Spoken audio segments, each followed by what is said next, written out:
Ugh. Man, if you're on YouTube, then my apologies. I just apparently cannot figure out how streaming on YouTube works. Like, I don't know what is up with that. It just is not happening. I cannot figure it out. Hey, that's Spasma. Thank you for being there. Wait, what the heck? Goat turquoise white horns. What the hell? What is that emote? They have a goat emote on YouTube? Like, built in? Is that a thing? Holy crap. Look at that. Learning things here. Okay, but yeah, Introspective Art. We have Connie, and Dummy. Did anyone else want to join?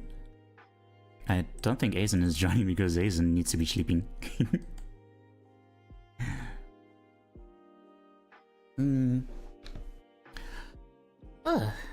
Me not participating? Oh dear. Oh, hi there, Mango. Hope you're doing okay. I hope you're doing okay too. I'm, you know.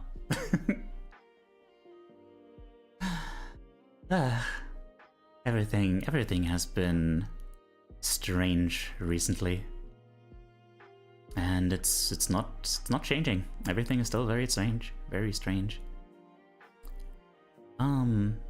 You know, some really good developments, some really bad ones. But yeah, about me waking up early like that, that was actually not the worst thing. Like, it ended up being that I had to cancel the stream on that day because, like, I just wasn't in no condition to be streaming that.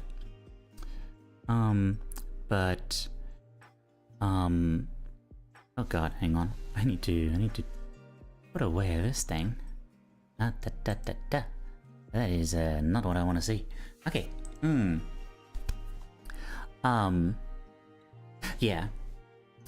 I woke up feeling, you know, terrible. Couldn't get back to sleep. But, you know, there really is something about, like, you know, crises and opportunities and stuff like that. You know, what is that saying? What is that saying about crises and opportunities? Hang on. Crisis and opportunity quote.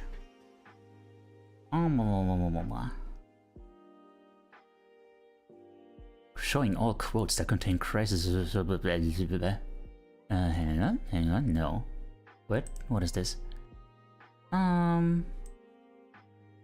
Every crisis is an opportunity. In every crisis there is an opportunity. Out of crisis comes opportunity. Something like that. Supposed ancient Chinese proverb. There's a lot of supposed ancient Chinese proverbs though. I wouldn't put too much stock in that. But yeah. So yeah, cause realizing just how bad I'm feeling, you know, and being confronted with, like, why I'm feeling so bad, I realized, like, I have to reach out to Anyu, which, you know what, let me give a little shout out to Anyu.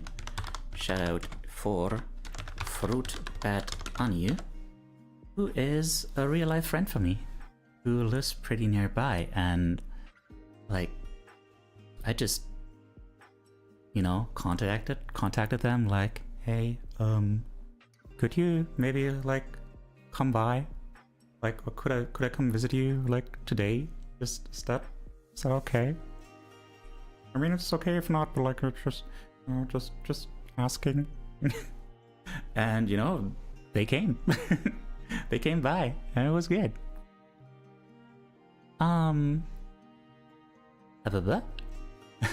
Guess what? Traffic warlock? Okay, I'm gone. What? No, come back. Tell me what that means. And yeah. And now, you know, it turns out like they're just coming back like on Monday and like probably like a few more times throughout the week, and that is wonderful. That is something I've yearned for a long time, and you know, it has been in reach for like a while. So yeah, it took that moment for me to like actually reach out and just get it, like get that relationship really to the point where we would just, you know, not make a big deal about visiting each other, but just being like, hey, can you come by? We just hang out. It's a warlock that directs traffic with magic. What is there to get? You know what? That was my mistake. I'm terribly sorry. Sorcerer, tough enemy ahead, indeed. I had to mow most of the lawn in my home. It was tiring. Oh dear. Yeah, that does sound pretty tiring. Like, I mean, depends. It depends on how much lawn and how much lawnmower there is, I guess.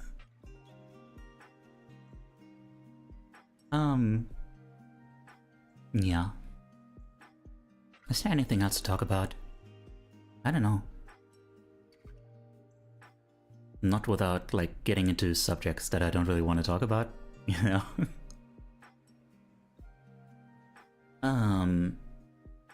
I hope my audio quality is okay. Cause, heck. In the game Technical Breach Wizards, there's also a tree man in a ghillie suit. Maybe because he wants people to mistake him for a sniper. He's part of the Druid Mafia. The Druid Mafia? Is that a thing? What do they do? What is their mafia business? I guess they... Is it drugs? Do they smuggle drugs? I could imagine druids really being into that. You know? Into mushrooms and leaves and stuff. Tree? Uh-huh.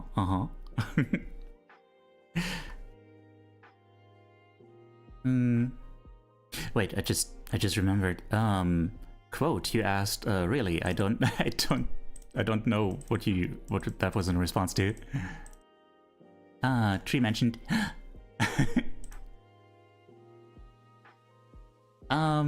Did you know that you can play as the cow in Mario Kart World?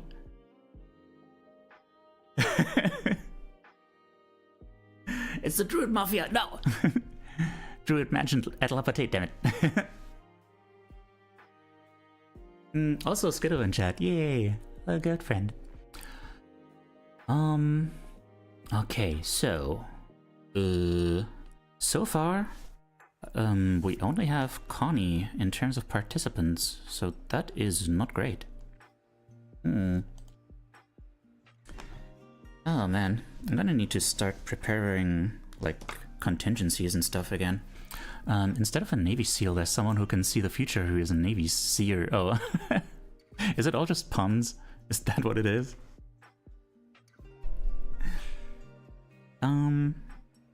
Okay, what can I work on in the meantime? Gonna work on in the meantime? If I knew what to work on in the meantime, I could have just done that last stream. It's just really good writing, genuinely? Okay.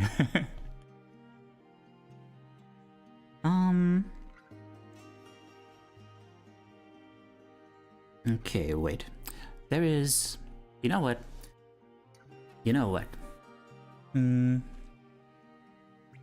Let's do that. Let's do that now. All y'all who are here, you get to participate in something extraordinary. Cause we're gonna get a new outfit for Teu. And it's gonna be what was it? Comfy t-shirt and sweatpants. Comfy t-shirt and sweatpants. And yeah, we're gonna design that. So let me grab a little piece to you.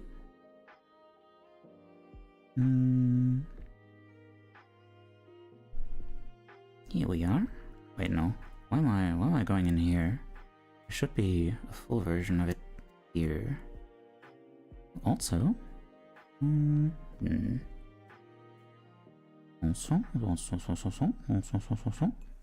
on. T-Unit 2? No. Absolutely not. As much as I adore Princess Tutu, that is not something we're going to be doing. Okay, here we are. Duplicate. Duplicate.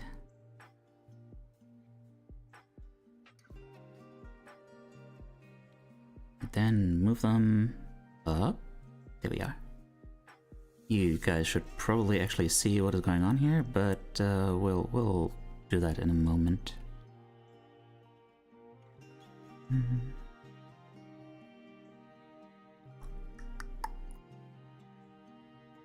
Okay. So, yeah. Let's design a t-shirt together.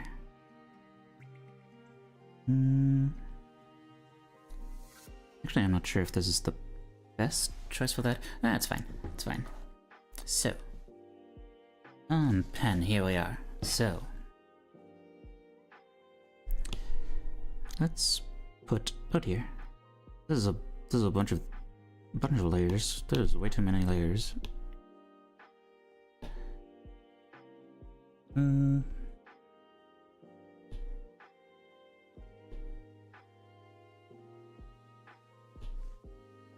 Okay, hang on. we need to get rid of a lot of this stuff. What is all this stuff? Wait, actually.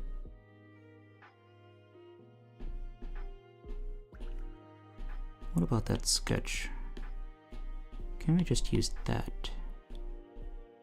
No, that is too sketchy.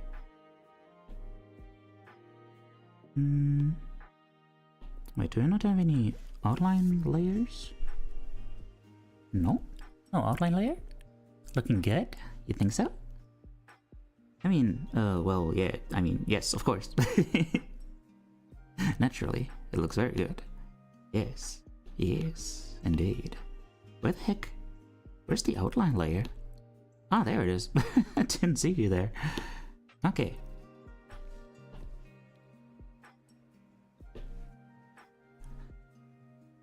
And then, okay, so. We make the outline layer lower opacity, I guess?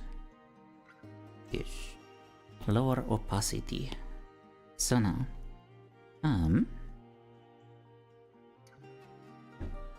first of all, I guess just some housekeeping. Delete this.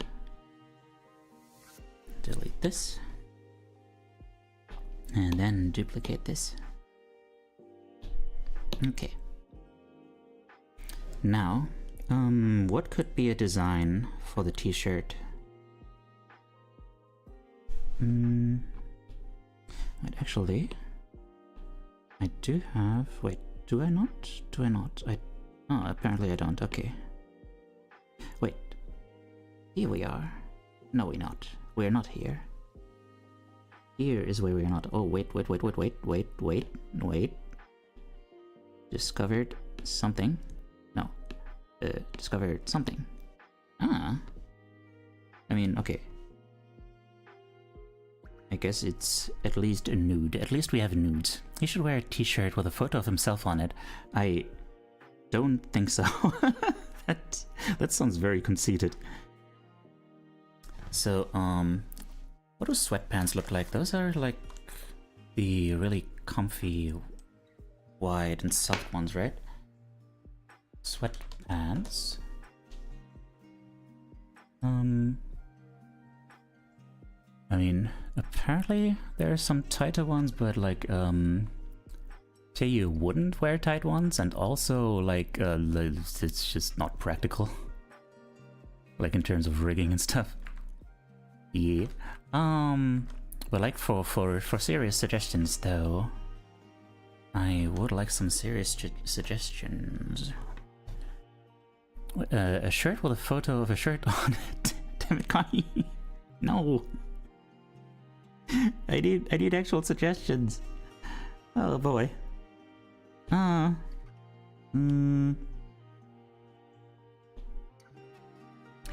Okay. Let me just do the base switch, the base outline first. So like, no, hang on. Open layers. So we are drawing on this layer, which is empty. I think it's empty. It was not empty. It was not necessarily empty. But I don't see what's on there, but okay, never mind. We'll just draw on this layer. On a new layer. So make it all nice and oversized. Or maximum comfy.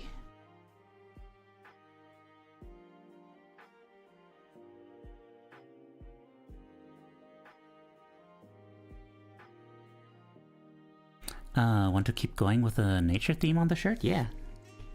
Of course, also high big. I mean, the simplest, most obvious thing would be, of course, just hang on. This is confusing. Oh dear. The tablet is struggling. If so, it can be like vines going around the shirt. Oh, like that. I was thinking just like, you know, like with those polo shirts where it's just like this little design here, like, you know, just I just realized, oh my god, there's like merch opportunities here. Because like I could actually sell t-shirts with that design on it. The heck?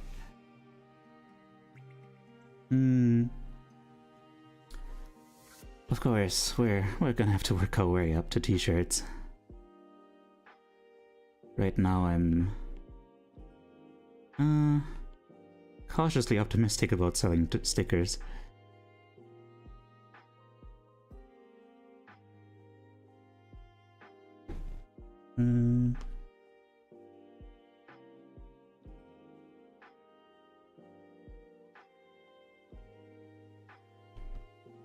Nah, make it more oversized. More oversized, yes. We require more oversize. Do we though? I don't know. Maybe we don't.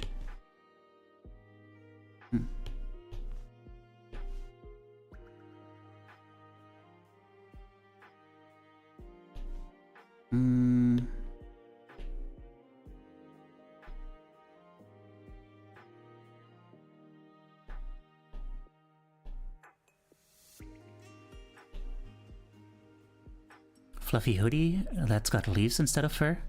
Unfortunately, hoodie is not an option. Oh, jeez, it's struggling. Like, I talked to Izzy about getting this done, and Izzy does not enjoy modeling hoodies. And that would be like almost twice the cost.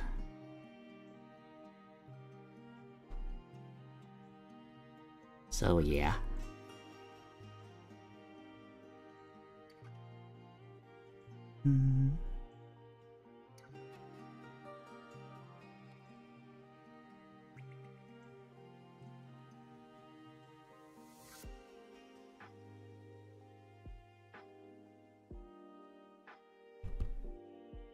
Come on.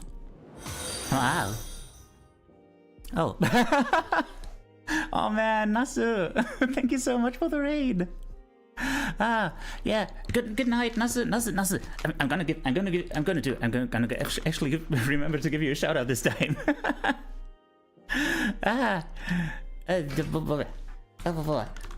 Shout out, Nick Nasu.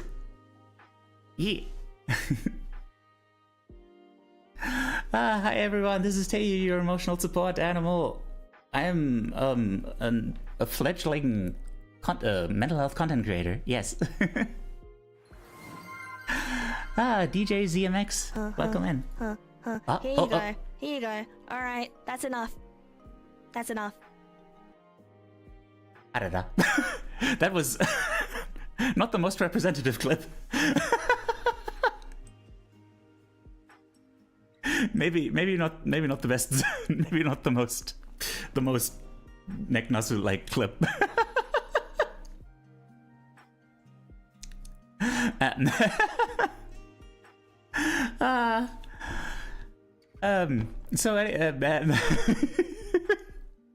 Let's ignore that happened.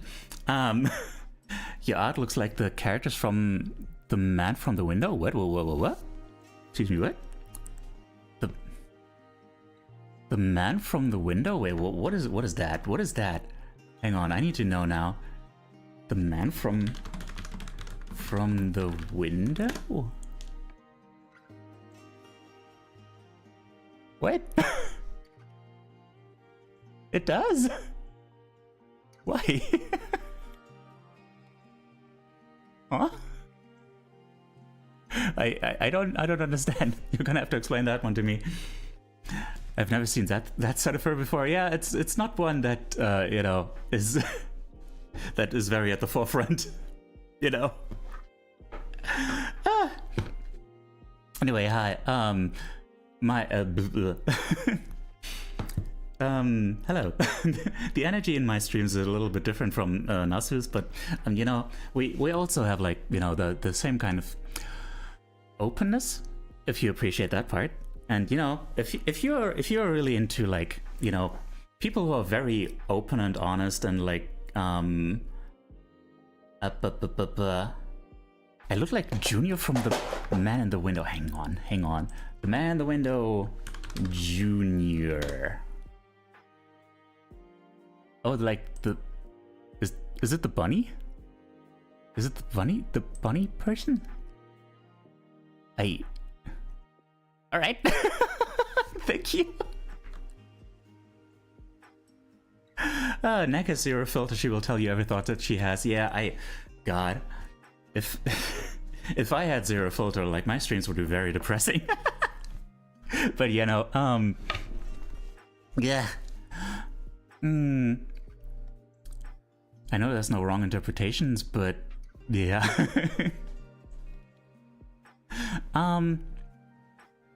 What the hell was I saying? So, yeah. Nasu, she's great. Hi, Tomo Bonito artist. Oh, hang on. I just realized, right, I did a thing in between streams. Our follows are now anonymous. Yay. Look at that. So, yeah, thank you so much for the follow. Person whose name I didn't totally already say. Yeah, my youngest brother would love your design, that's for sure. Aw. Well, I'm grateful for that. Thank you for the second-hand hypothetical compliment. Yes. Heck. So,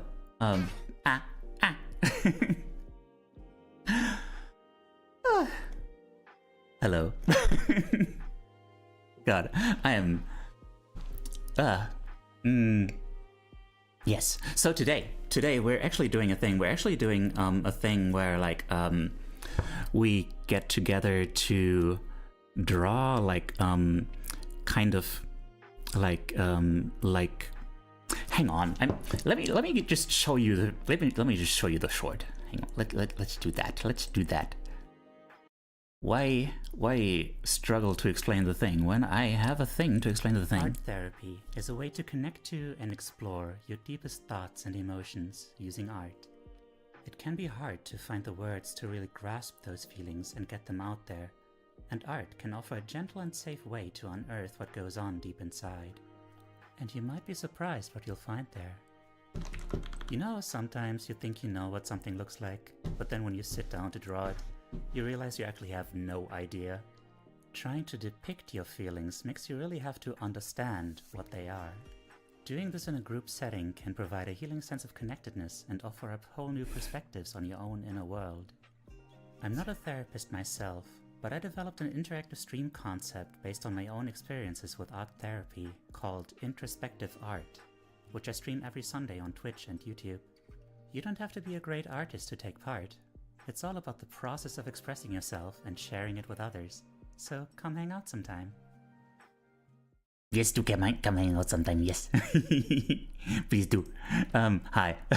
So, yeah, that's what we're supposed to be doing today. We don't yet have enough people in, like, to really take part. Like, there should be, like, at least 3 people who, like, actually, you know, participate actively, drawing their, you know, drawing their own art for it.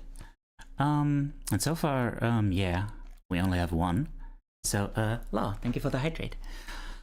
So yeah, does anyone who just came in feel like taking part? Feel like doing a little bit of therapeutic scribbling?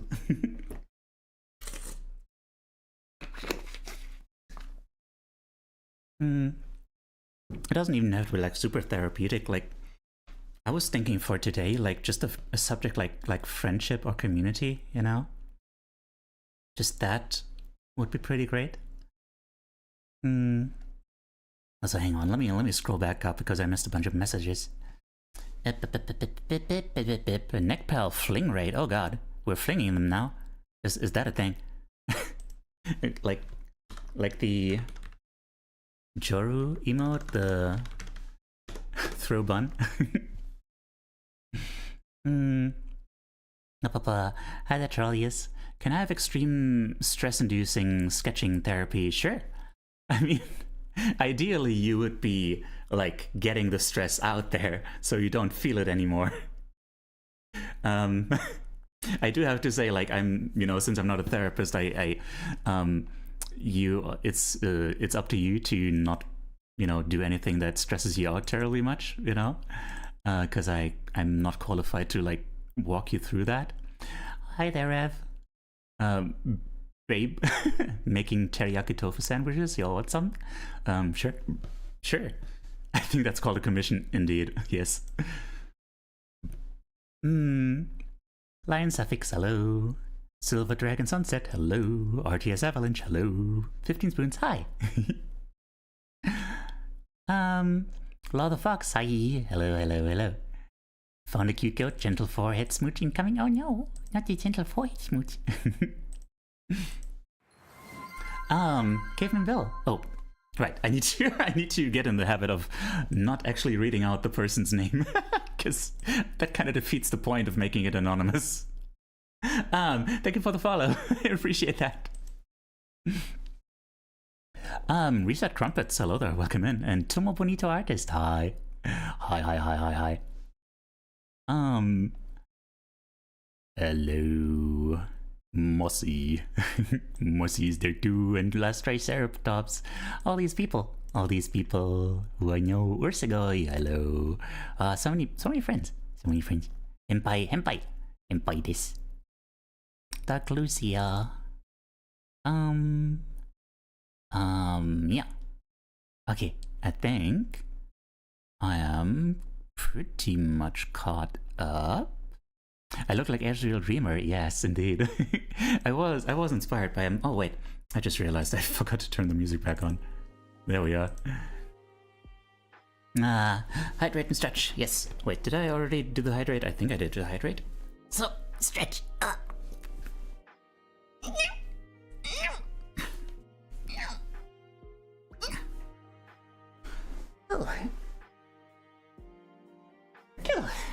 Oh, Papa. Not a visual artist. I write and tell stories. Well, you don't have to be like a big, like a visual artist or anything. It's all, like I said, it's all just about the process. I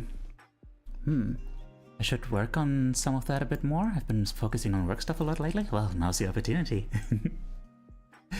like I said, like you don't have to be a great artist.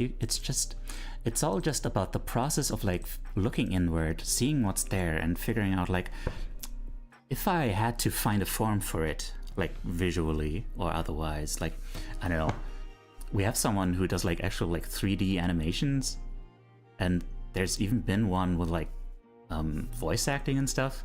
Hi there, Greedy. I'm doing okay. Thank you for asking. I hope you're doing okay too. So I don't know. I mean, technically you could just like sing something, I guess. I don't know.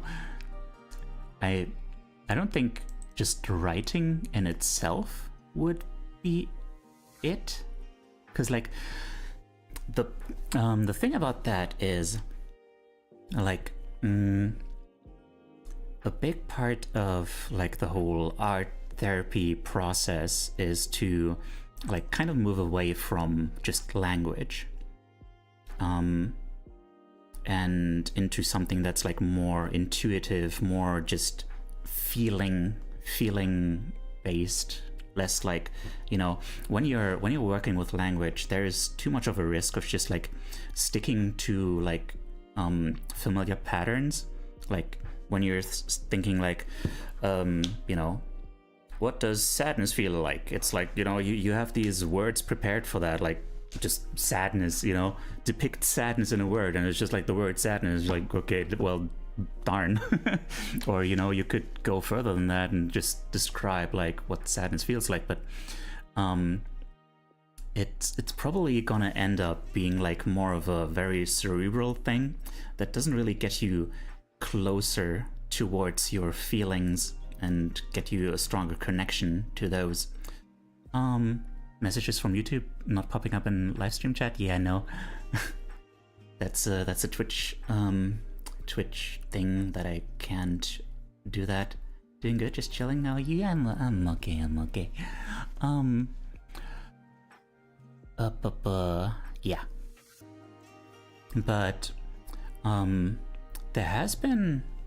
have been in an actual like art therapy class, course, group, yes.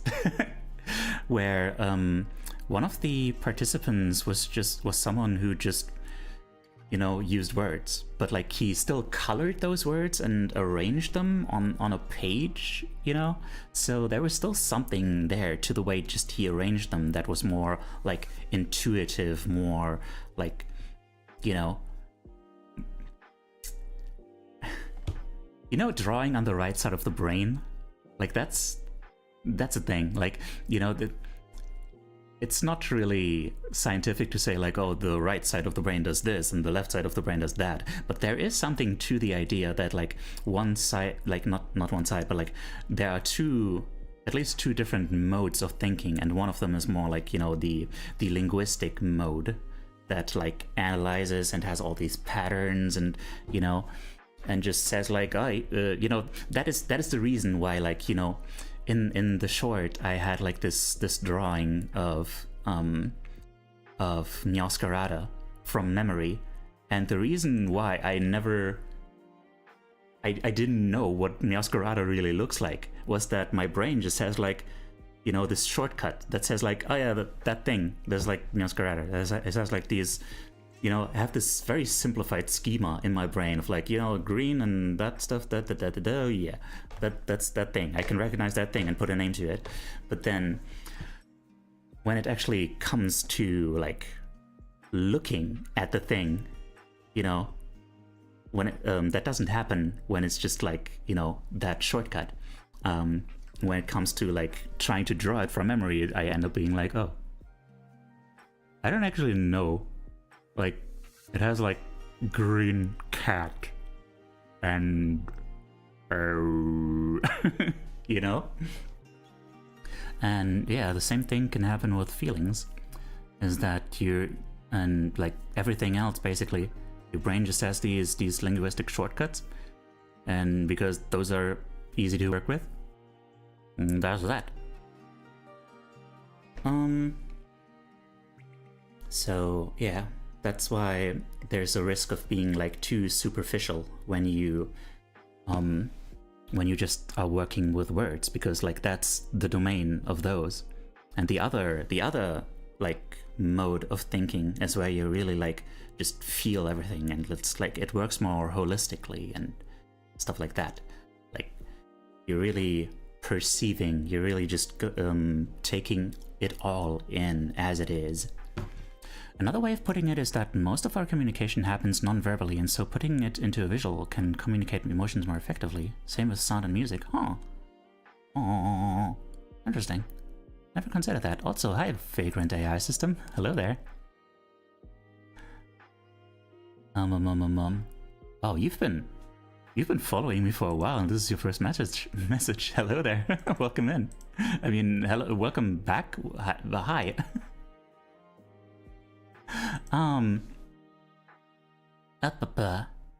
So, who wants to take part? I don't know. I guess at this point we should just get moving, get started with the thing, and you know, whoever joins, I guess. Because I don't know. There's the usual suspects just aren't here. I don't know why, but drawing on phone/tablet screens with a stylus feels really slippery to me. That is, you know, that is probably very common. It's just something you need to get used to, I guess, if you want to do that. It's 2 a.m. Okay. Femi, hi. Femi, would you like to take part in the thing? Hojusani. Hello, popping in before snoozy times. Your model is so cute and fluffy. Oh, thank you. Thank you for dropping by. Also, Zeldron the Fox. Hello there. Hi. Yeah, like, sit and watch eating fish right now. Ooh, eating fish. Just a big old fish on a plate. With like, everything still attached. It's still moving. Oh god.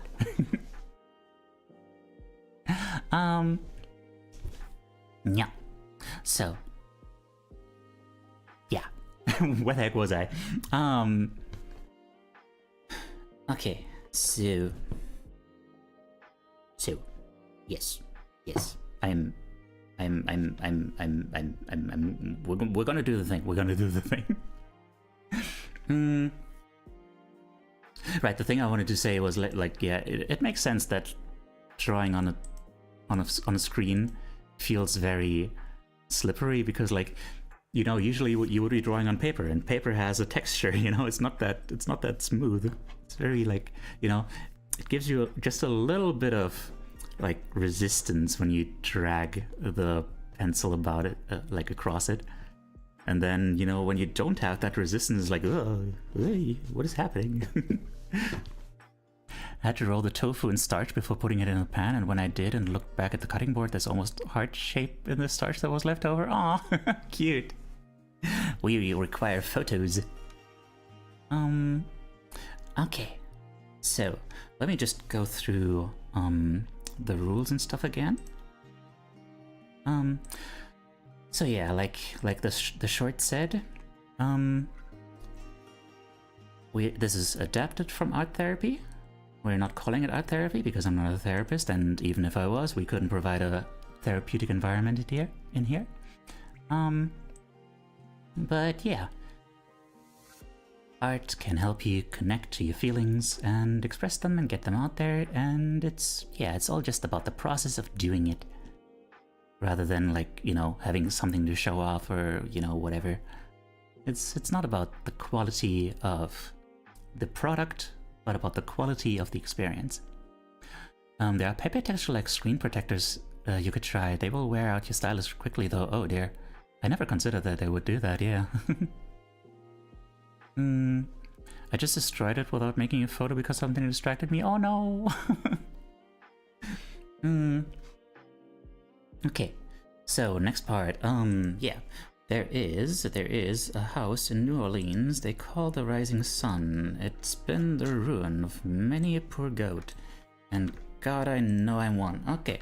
There is a pinned message. with the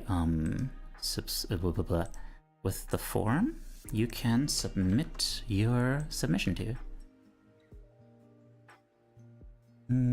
Let me pin this. So we're gonna be drawing for half an hour after deciding on a subject, and then yeah, once you're done with that, you can submit it there anonymously, or you don't have to do it anonymously, but you know, the form is there to give the option to do it anonymously, so it's not as, you know, because it's very vulnerable, of course, to share your emotions like that. And you know, the sharing of your art can also, you know, give you connection to others and also deepen your own connection to yourself, because hearing other people's perspectives on what you did can show you new ways to look at it. Like, can show you that maybe, you know, in something that you thought was really bleak, there is actually like this shimmer of hope, for example. Thank you for the follow. I appreciate that. And yeah, for, you know, the feedback round where we talk about each other's submissions, there is there are of course some rules to make sure that no one. Hello Sweden. There are of course some rules to make sure that no one has to regret submitting their stuff. Basically, just speak for yourself, for your own experience. Just look at the art and be like, ah, yeah, when I look at this, I feel like this, and it reminds me of this. It brings up these images, these thoughts about like what is happening. You know, don't say like, ah, yes, the artist feels like this, the artist intended this, or whatever. Much less like the artist is clearly suffering from this or this, you know. And yeah, don't make jokes about the art, and yeah, just avoid commenting on the quality, like even if it's like super cool and stuff. It's like, you know, not about that. Other people who don't get the compliments are gonna be like, oh man, I didn't get any compliments. And also, you know, it turns out that just telling people what their art made you feel is actually the best compliment you can give anyway. So yeah. Also, there is an ad break about to happen, so blah blah blah. Alex Luck, thank you for the headband. Belsudan, thank you for the hydrate. I'm gonna do that, and we're gonna go into a 5-minute break. And Daddy-o, sorry to bail on you like this, but yeah, we'll have a break for 5 minutes, and then go ahead and figure out like a subject. Like, what is something we could talk about? Like a one-word subject, like friendship, community, or you know, stress, pressure, that kind of thing. Like something that's been on your mind recently. Okay. See you again in 5 minutes. Bye.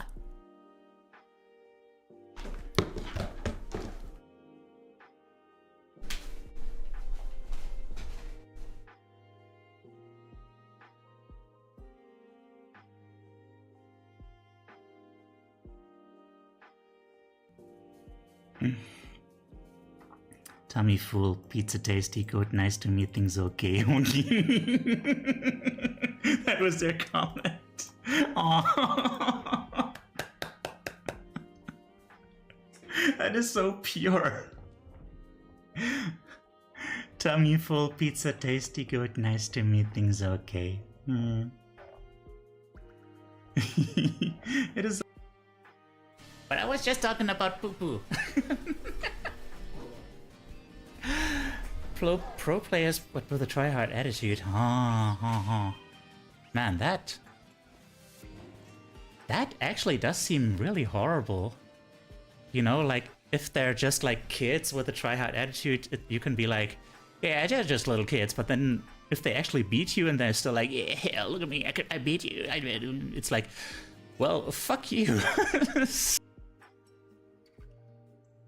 Joru is evolving. I'm gonna be strong and a credit to the team. Look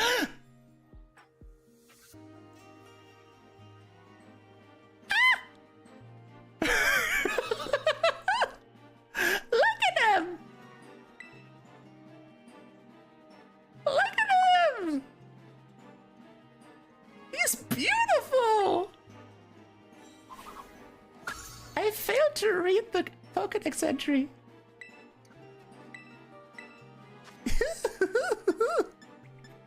Oh, that was adorable. I love it. Who will make it through unscathed, and who will get pegged?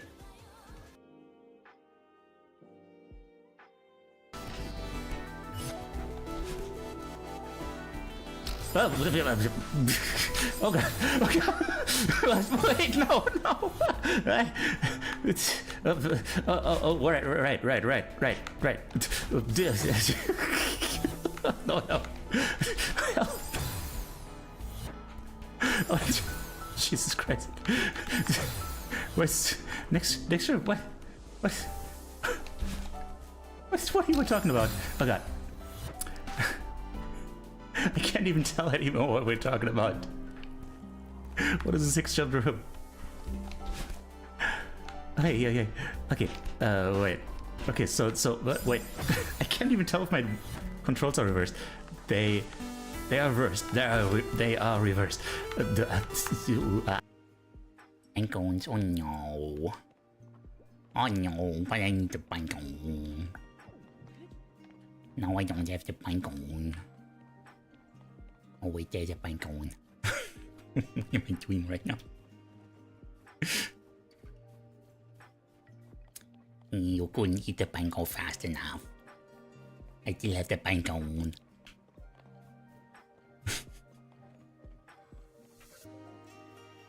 I want to be able to do that. Just like stand there and whoom.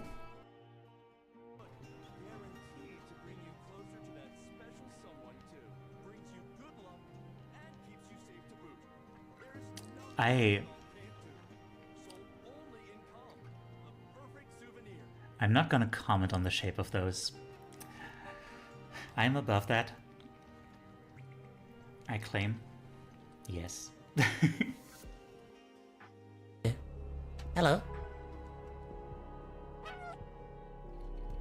Look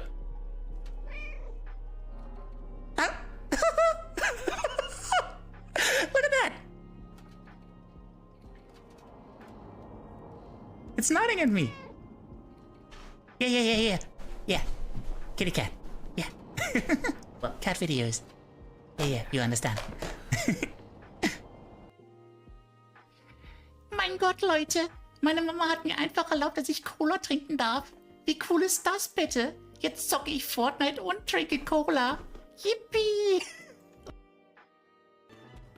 Oops.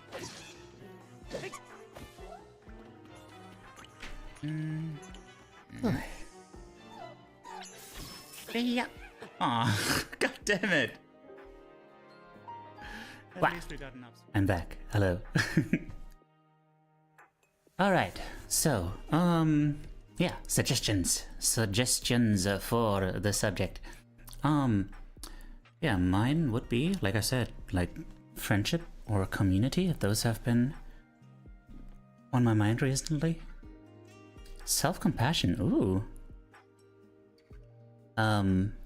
Well, well, hello. Asen, you're still awake. You're up really late. You might submit something? Ooh.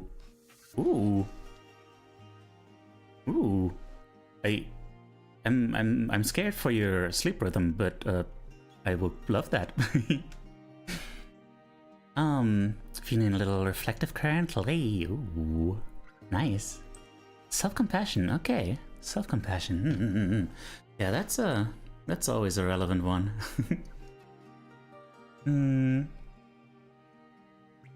Okay. So that's 3 suggestions. Any more? Anyone else got something?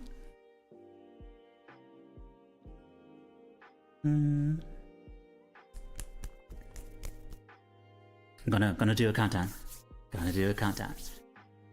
10, 9, 8, 7, 6, 5, 4, 3, 2, 1. Okay. Poll. What draw? We are drawing. So friendship, community, or self-compassion. Right, gonna make it, let's say 1 minute. 1 minute. There's a poll up. First come, first serve. Well, it's not first come, first serve. It's a poll. But, yeah. Be quick. Well, maybe 1 minute is too little. We got 1 for self-compassion, 1 for friendship. 2 for self-compassion.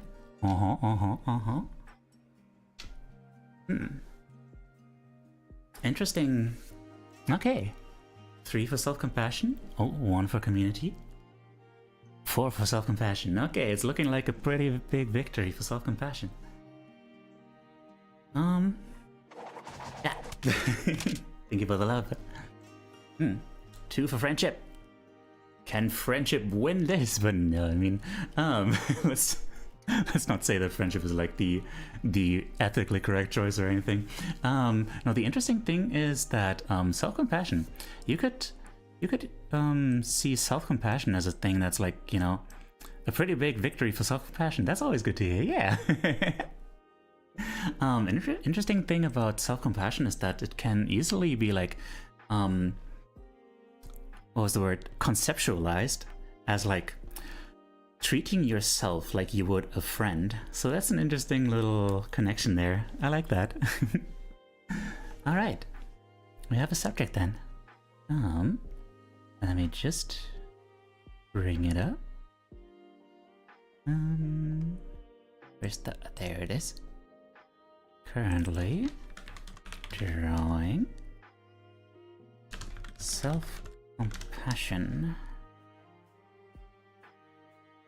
Okay. All right. So now we have 30 minutes to draw the next day. Okay. Soon we will have 30 minutes to draw the thing. Hi there, Rose. Bread face. Hello. Let me give you a shout out.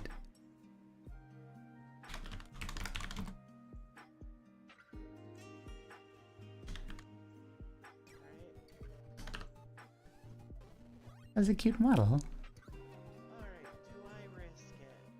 Aye. You know what? I do risk it. I don't risk it. I don't risk it. Oh, right. That was another thing I couldn't think of earlier when I was talking. I've been thinking a lot about Kirby. Like I think I want to make like a short or something about Kirby, or even more than just a short. I think that's gonna be like a centerpiece of like a whole big, like, well, medium-sized essay. It's gonna be about Kirby and like and why he is so powerful and why his game is so deep despite being so, his games are so deep despite being so quote-unquote simple, which I think that is so fascinating from an artistic perspective, and also like in what it tells us about like purity and innocence and that kind of stuff. So yeah, also hi, this is Tei, your emotional support animal. I'm a fledgling mental health content creator. Yeah. Thank you so much for the raid. I hope you had fun with Sonic Mania. Yeah, we're gonna be doing this thing now. We're gonna be drawing for 30 minutes, starting in a moment. Something about the subject of self-compassion. And the countdown shall start now. So now, yeah, also, if you need to raid and run, take care of yourself, that kind of thing, please do. But also, yeah, we'd love to have you stick around and hang out and maybe even join the thing that we're doing.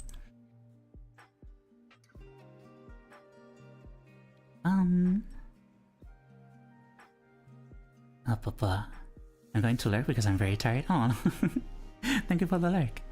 You gotta take care of yourself. Get some good rest. I know streaming can take a lot out of you.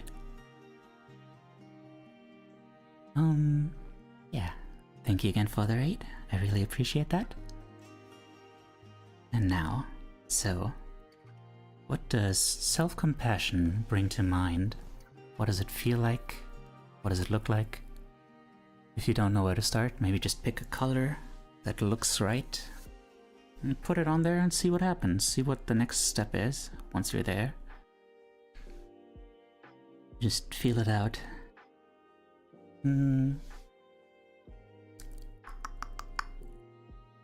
Okay, so self-compassion.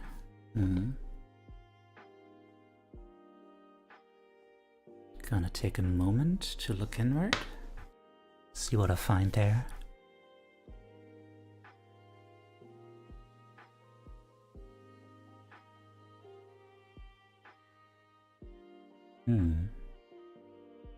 I feel like we've had a very similar subject a while ago, but I don't remember if it was that one exactly.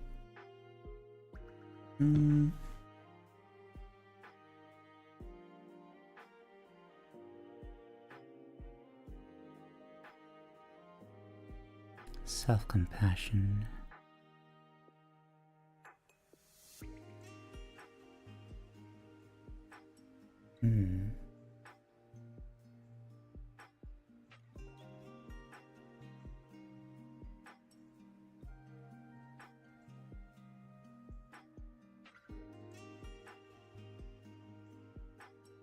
Oh yeah, we had self-love recently. Oh, yeah. Just in that moment. It just occurred to me, like, as the message popped up. Hello, Zigzap. How are you doing?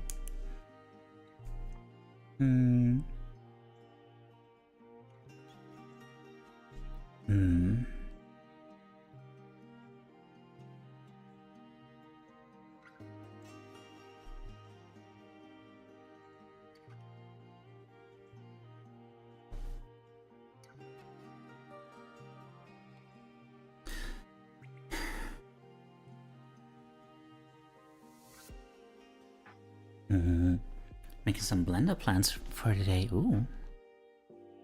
What is a blender plan? Can be just anything that crosses my mind about it, right? Yeah. Like, don't overthink it. Don't make it too much of like a thing where you think about like, oh, what should it be? What is it supposed to be? You know, just, you know, either just like really go for it, like on instinct, or, you know, just what I tend to do is like I just close my eyes and see like what image pops up, and then pick one that is like, you know, not too obvious, not just like, oh yeah, this is the way this thing functions like mechanically, you know, but rather more like, yeah, a little bit more evocative, a little bit more emotional. Okay, I think I got something. Gonna be using unusually much language here, ironically enough.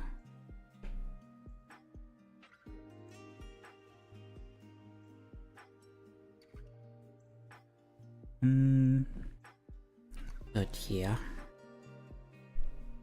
No, hang on. In terms of colors though, gonna need some color in the background.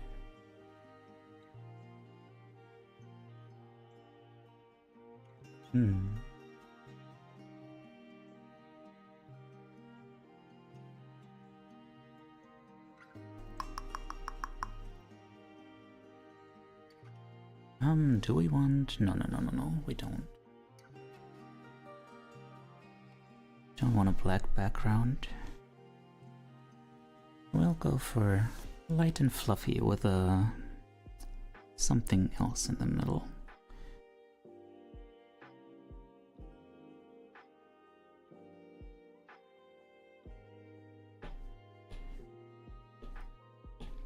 Give me a nice and soft brush.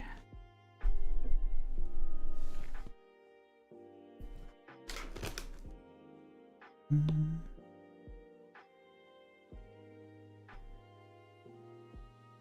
Mm. Spectra? Spectra, maybe? No. Or maybe if it's like really big. Ah. Okay, that is actually too big. Been on a Pinterest binge looking to establish the vibe of a setting. I'm working on architecture and interior design. Ooh. Oh man, when you're getting into like interior design, like that's when you know you're really getting deep into that setting. It's not something most people think of when they create a setting. That's pretty cool.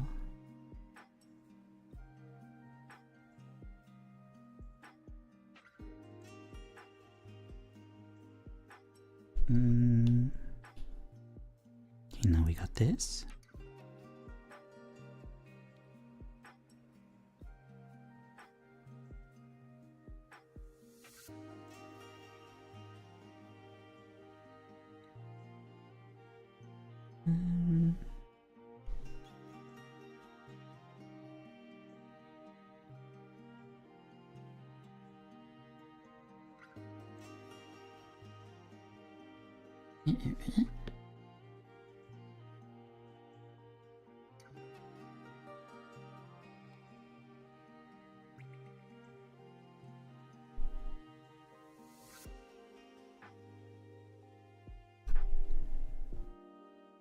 Okay, sure. That works. Well, let's do a little bit more. Just a little bit more.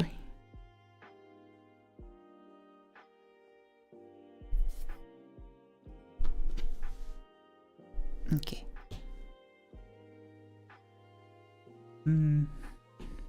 Do we maybe want like more of this? Just for the vibes.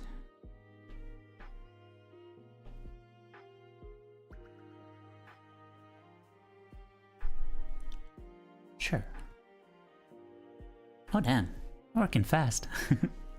Alright, thank you for the submission, I'm really looking forward to it. If y'all don't know, Aizen is an amazing artist.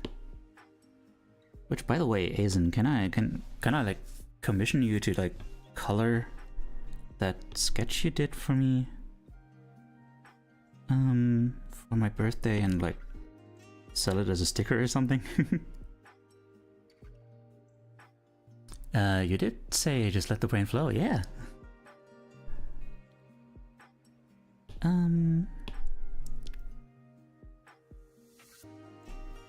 So how confident I am at coloring? No worries, no worries. You just do what you do.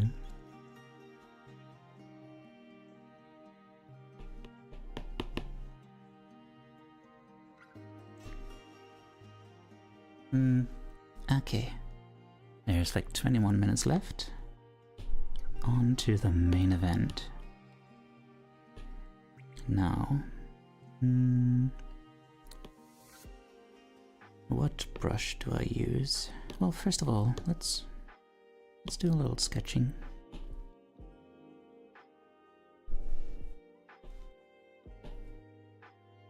Also, Aizen, wait, Aizen, how late is it for you?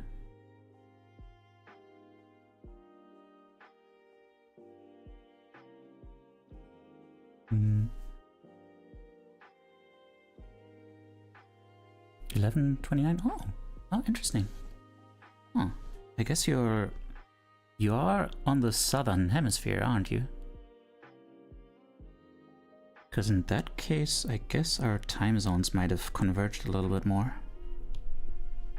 Indonesia, Indonesia is on the equator in part, right? Isn't it?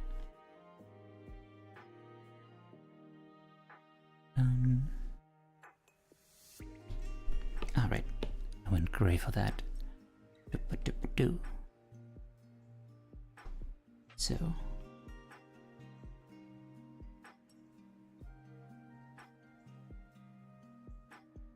Oops. Wait. Come back.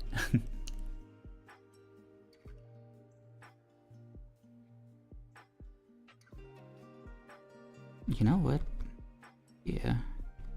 How about some...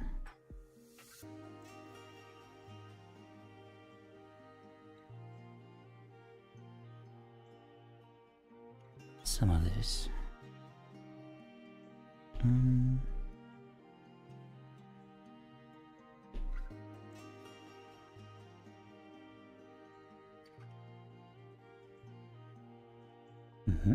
Kind of going for a neon bohemian aesthetic. The artsy coffee house I'm designing exists in a trance-style cyberspace. Ooh, interesting. I like fusions of styles like that. I mean, you know, generally, often. Like, clearly not all of them are equally good, but you know what I mean. It'll be interesting, you know, finding those contrasts. Yeah, when you got stuff that seems like contrasting, like it doesn't fit together, and then you figure out like how to fit it together, that's where like the real creative magic happens.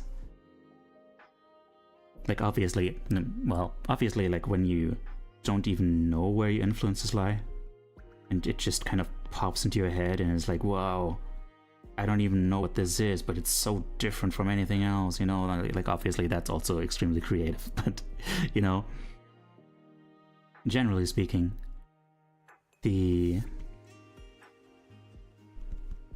for most people the big creativity like is gonna come from like trying to figure out like how can I combine these things, because that makes you ask like all these questions like, okay, what about this, what about this? Suba, hello there, I've been worried about you. You did not miss the first round. This is the first round.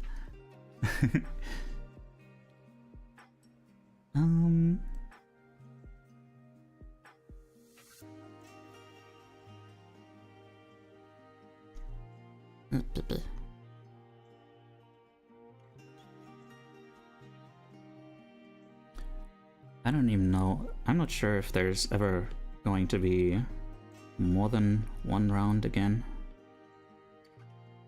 Like maybe if my stamina gets a lot better. But ideally, well, not ideally. I mean, obviously ideal would be like, you know, having a lot of stamina and stuff. But heiße Singles in einer Nähe. What? Do a flip by no. But hi. I'm glad to hear that the hot singles in my area are finally showing up. I've heard the legends of them. Finally, they are blessing me with their presence. Hello there.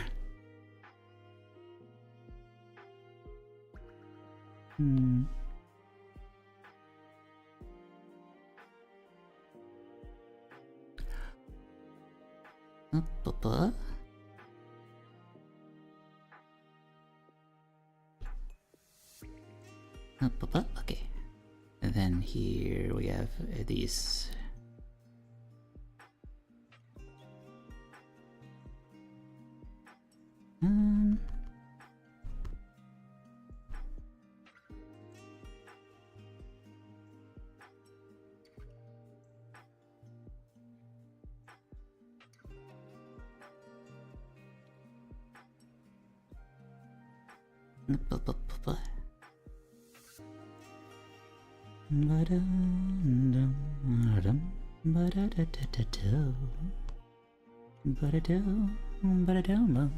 How are you, Tay? I'm just doing my best over here. How are you? How are you? How are you? How are you? Yes.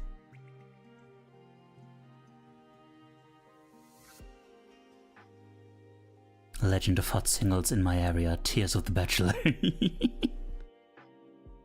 Real. That needs to be a thing.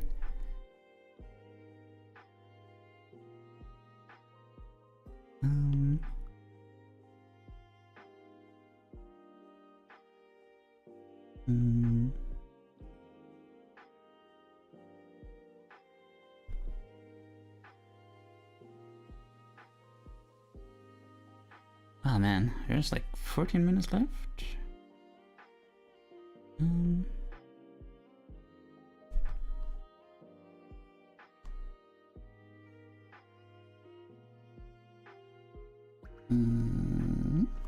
You know what? Sure. Make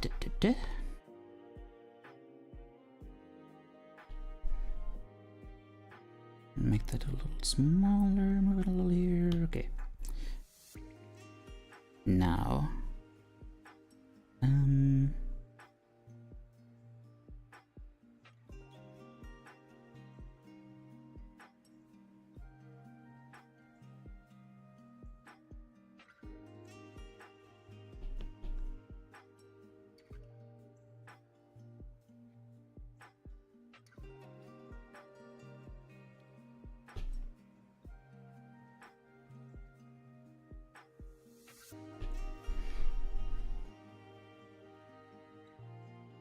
you know what?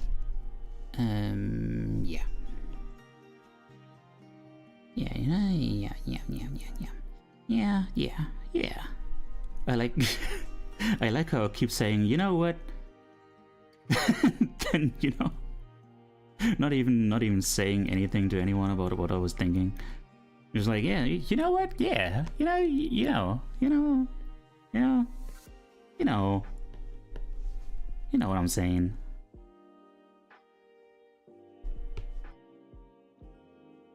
Surely at this point, you've learned to read my mind. You know what? What? Chicken butt. Yeah. Yeah.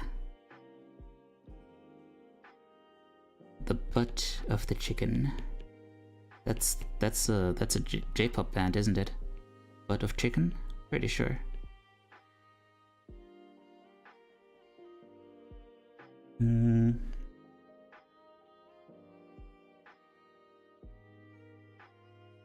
Hi there, Delazar.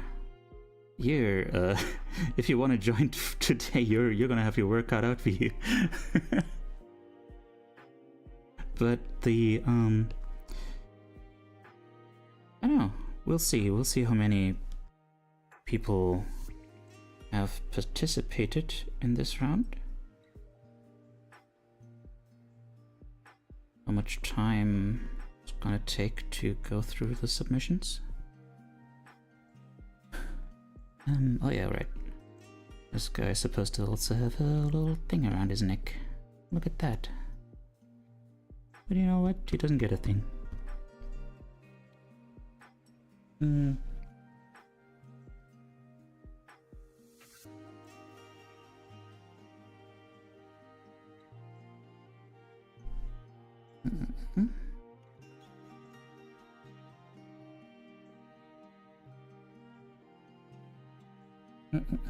Maybe if there's a second problem. Oh, doing job application's been up for over 20 hours. Oh dear.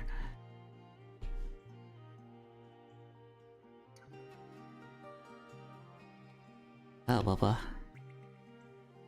That sounds very exhausting. Don't forget to take care of yourself.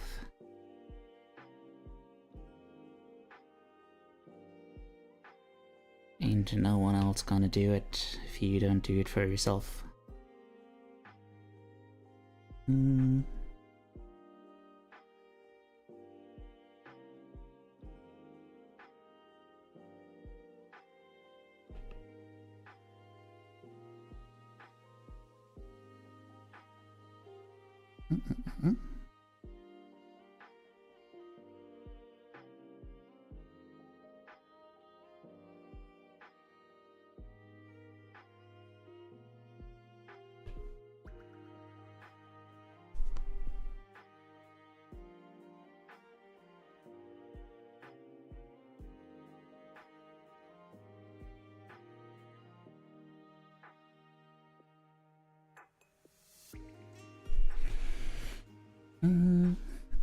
Alright.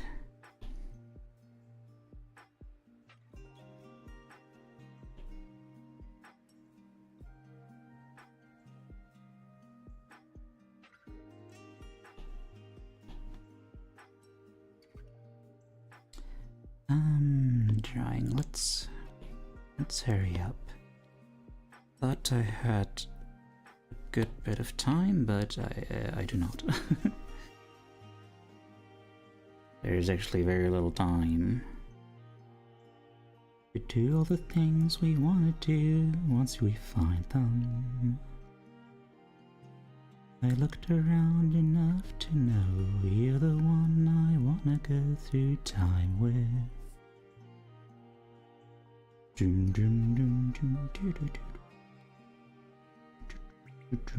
don't remember the rest.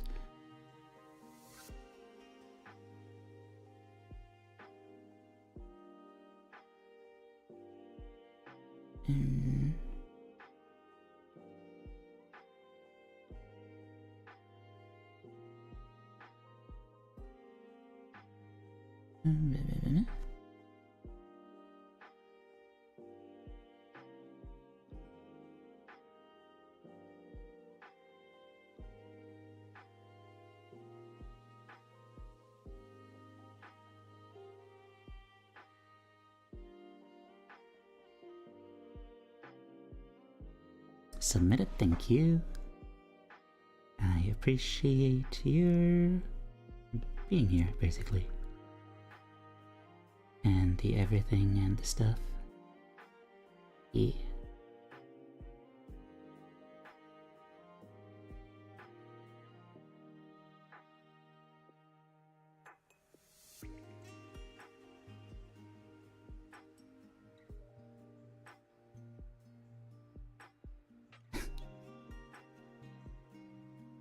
Can you imagine that I am a very good speaker?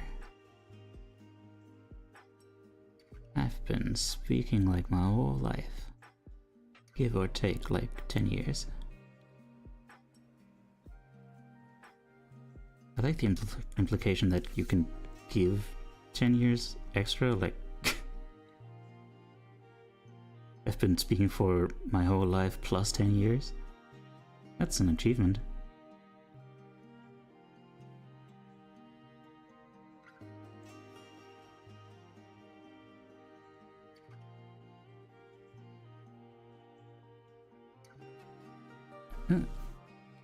Sorry for making you worry about me, considering Introspective Art starts from midnight onwards my time.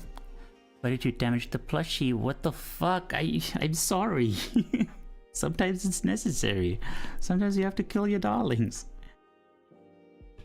And sometimes you don't have to kill them, but you just kind of ruffle them up. You know?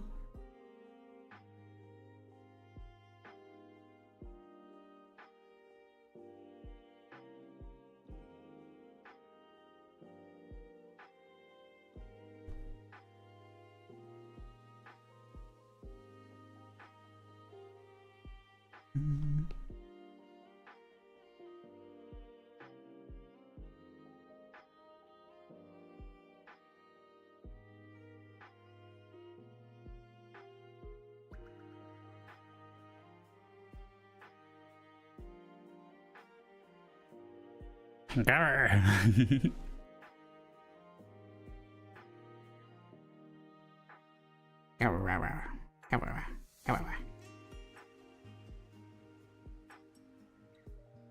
Did you know that Izzy is the one who made the cute plush style emotes? Did you know that Izzy is cute? I bet you didn't.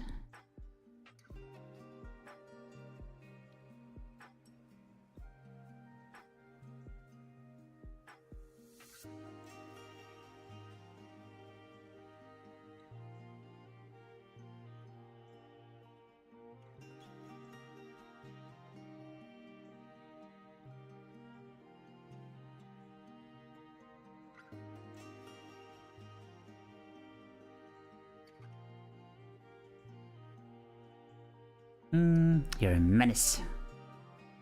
Oh my, it's not just Teiyu, but the Teiyu, the world-renowned Goat VT, the Goat VT.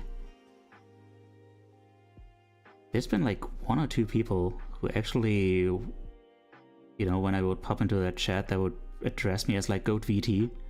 That is so weird.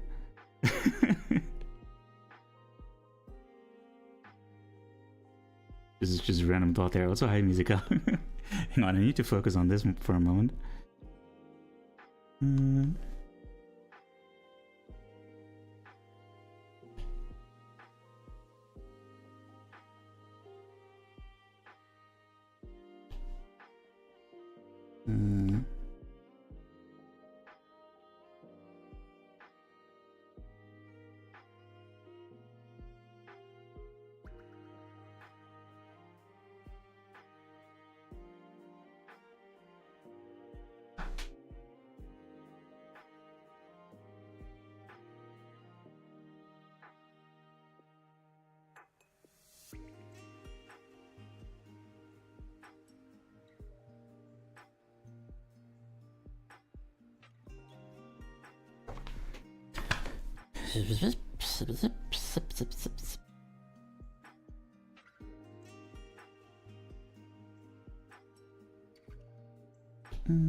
This needs to go. Doesn't look right.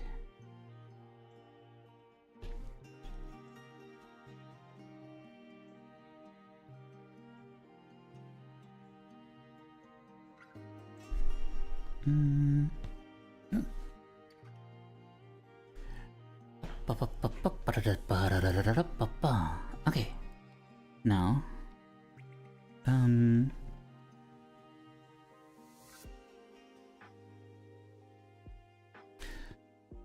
okay, so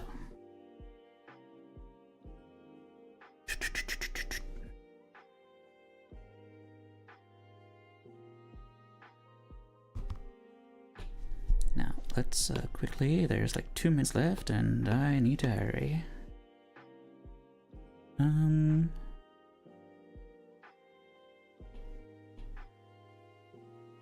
Oops. Hang on. No.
Good to know, Easy. Good to know.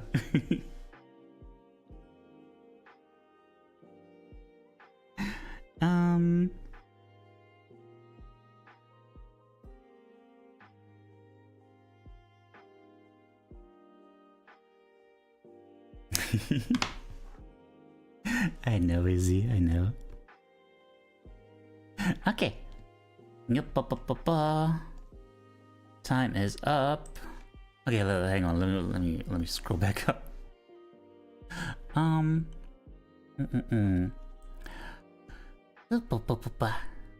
Aw, Pet me. Pet. It's okay. It's okay. Goat von Teiyu, yes. Do I need to say hi in caps for you to notice me? There must be a reason why it's not simply the Teiyu, but instead Teiyu the Goat VT, or Teiyu the Pillager Vowels. Well, yeah. Cause, yeah. You know, it turns out like it pays out to be descriptive with your name at first, at least, until you're famous.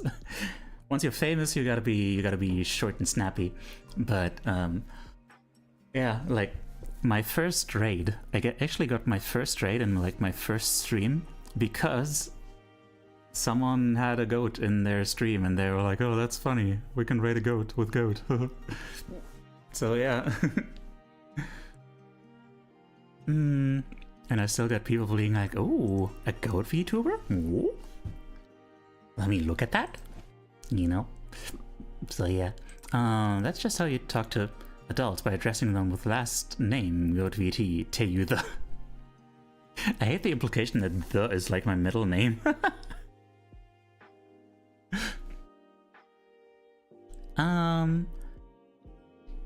Sweet rageful sheep, yes.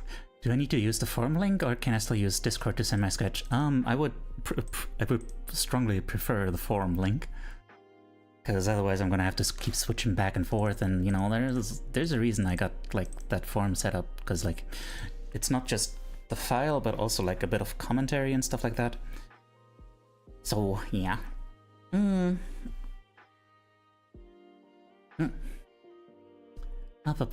By the way, Kay, hello there. I will use the forum then, thank you. Go time, yes. This is how you look after I beat you up, boy. all loved and stuff. I could probably participate in these if I had moved more things from my old PC to this one. Aw. I'd love to have you participate in the future. Your middle name is Duh, yes. You just got your appendix out yesterday. Oh boy, how are you holding up? I hope you're doing okay. I hope you're doing okay. Okay, hang on.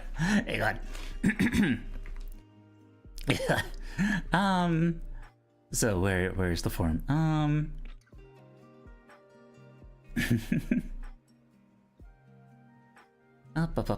Okay, we got 3 submissions so far. As far as I can tell, yes. Okay. Ooh.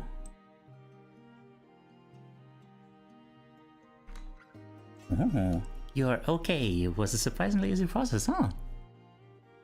Nice. I'm glad it worked out well. Okay, our first submission.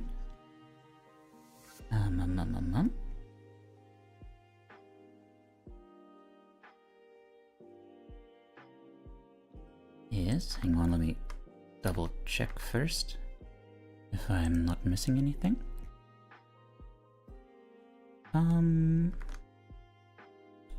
Possible maybe trigger warning for blood or something. What? Really, I would not have noticed. Is that blood? Oh,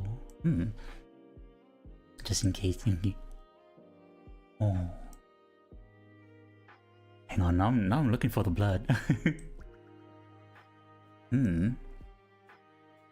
So, this is a very interesting drawing in context.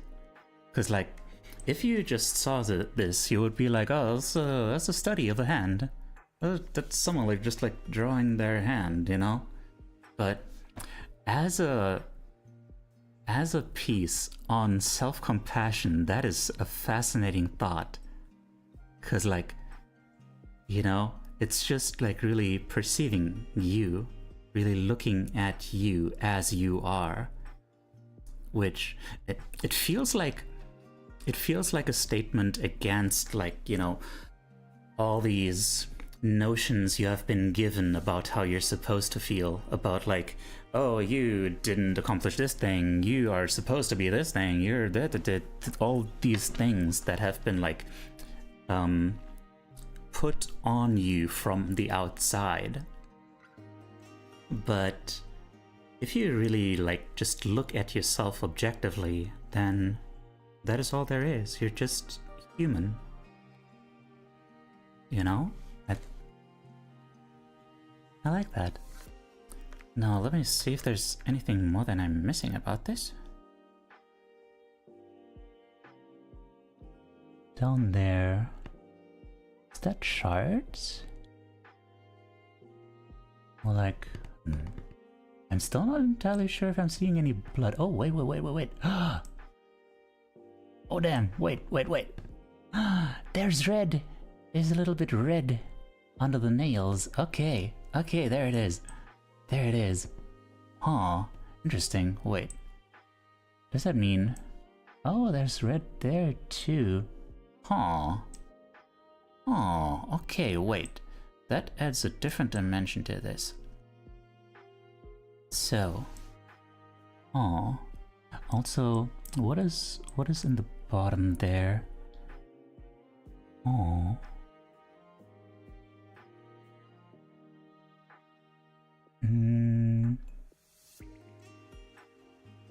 What's on the bottom there? I can't make out what is the object in the very bottom right corner.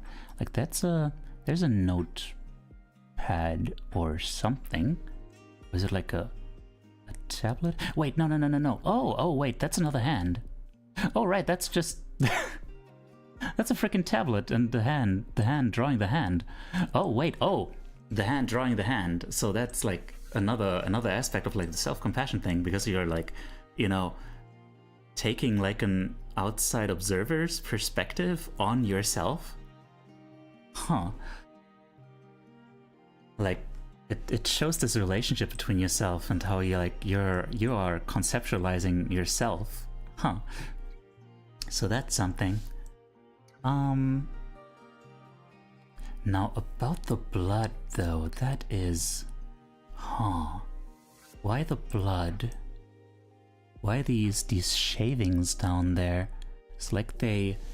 You know, when you cut your nails too close? Maybe, maybe that is it. Like, you know... Doesn't seem like something so serious at first, but like if you think about it, like, you know, cutting your nails too short, like I could see the symbolism there, like, you know, trying to make yourself more presentable, trying to like cut yourself down, like make yourself fit into roles and stuff, and then like you overdo it and you end up hurting yourself in the process, and you know, it just keeps happening no matter how often you think like next time is gonna be different. Also, it also might be like something else there, like, I don't know, just like observing like your past scars, observing maybe like damage you've caused to others. There's a lot of possibilities there for what you could see in there. I would love to see you hear you guys' thoughts on this, like what you see in here. Like, this is not just me analyzing this stuff. I want to hear you guys' thoughts too.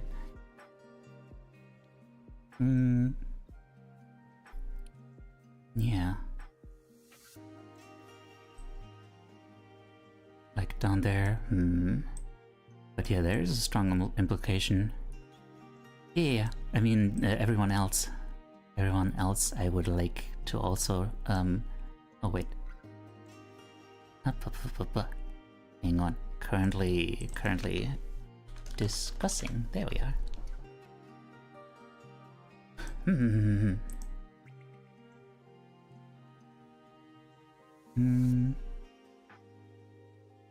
Recognizing the damage that has been done and allowing yourself to heal? Something like that.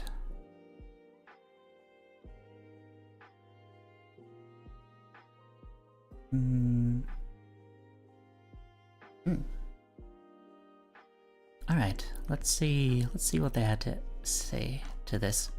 I guess self-compassion. I just started staring at my mangled nails and just started drawing what I see. More if I think I should recognize when I'm tiny self-harming when I do this and should stop. Yeah. You should. I'm glad you did this. Yeah. Just need to be more aware type stuff. Yeah, that awareness, like, we often don't really realize how much we're hurting until we stop, or until like the pain gets too unbearable. Like, I just talked about that earlier. About how it really took like me waking up in the middle of the night and having like terrible thoughts, and to realize like I need to reach out to a friend and like just have them here to support me, you know, because I'm lonely. You know, it's as simple as that. I do not. It's very reflexive. Wait, I don't fully remember what you were referring to with that.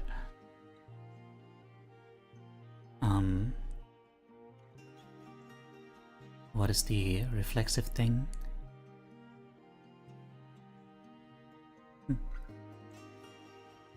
I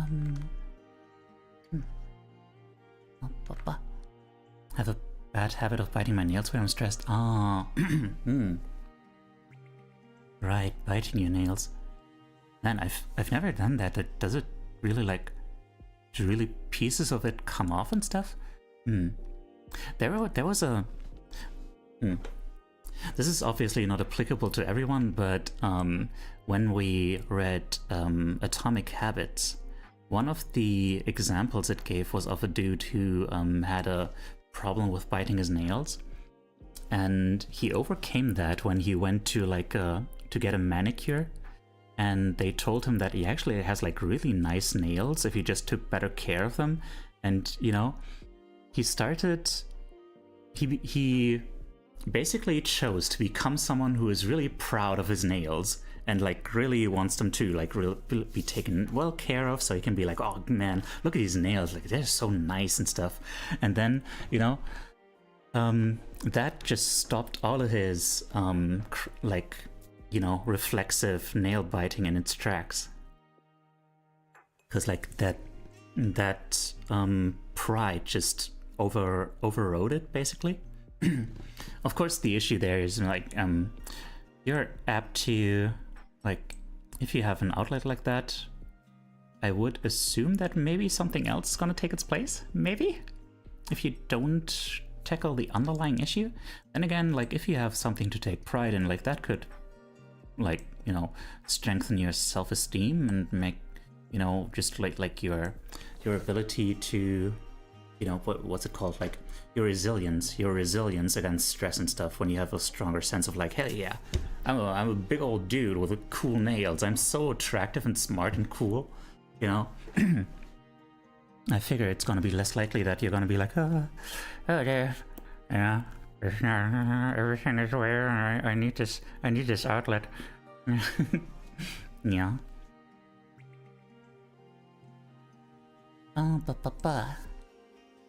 Okay. Well, thank you for that submission. I really appreciate that. And on to the next one.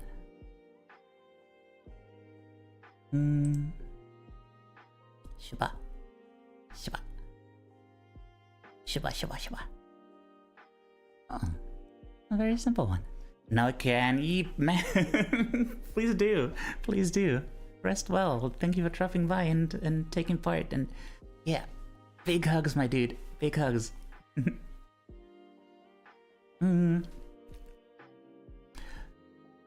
Yeah. Up. By the way, yeah, there's gonna be an ad coming up soon. So, yeah. It's a very straightforward one. Just, eyes closed, resting within themselves. Just, got this healing aura around them. Just finding the strength within themselves.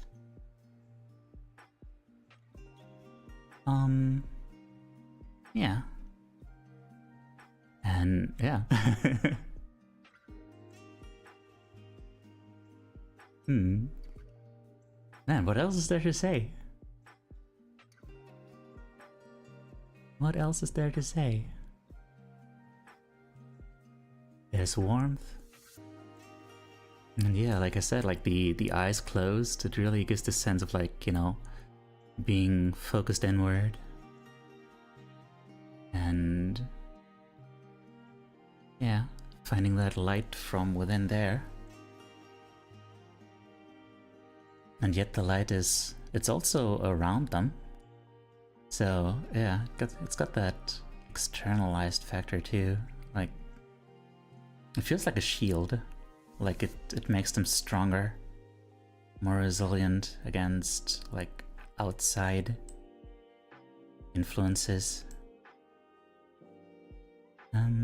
Yeah, I don't really know what else to say. This feels like the drawing of someone. This feels like the drawing of someone who has that self-compassion for whom it's just like second nature, you know? Just like, yeah, that's what it is. That's just what I do. You know?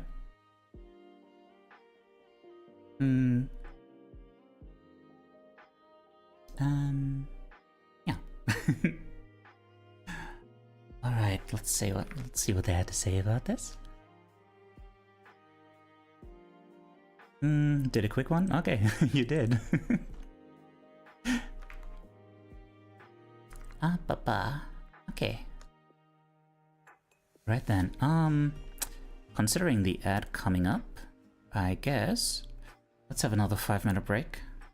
Cause there's there's like 2 more submissions left. And probably, there's probably gonna be one more after that. Probably. So, yeah, and then also my own. So yeah, let's have a 5-minute break. 5-minute break. Yes, let's have a 5-minute break. Let us. I'll see you in a bit. I'm right back.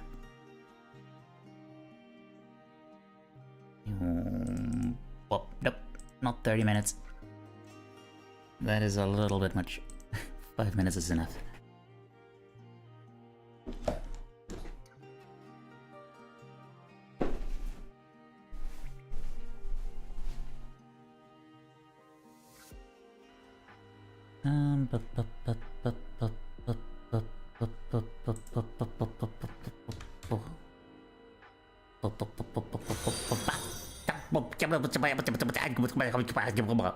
Go, go! Go! Go, go, go, go, go, go, go! Hello! Be great! Ugh! Oh dear, all the right, all the right. Hi, Tipa. 3 questions. Do I want that?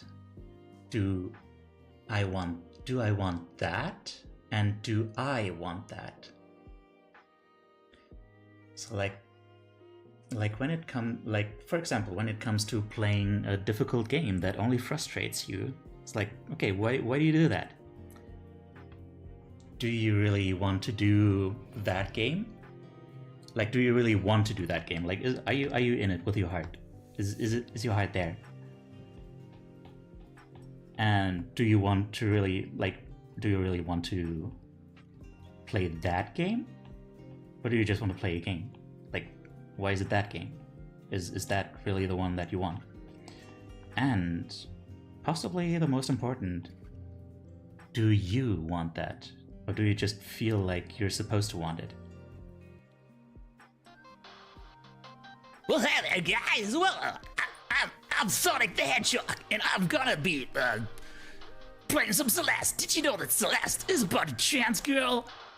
That's some secret Celeste facts right coming to you straight from my dome to your home.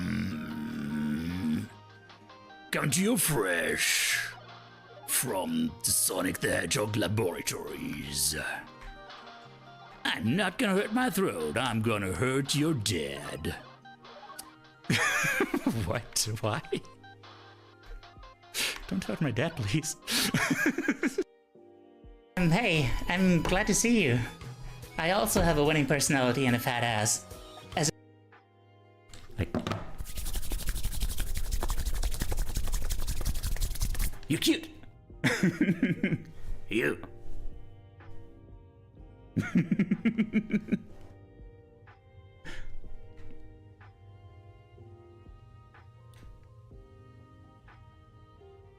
You cutie.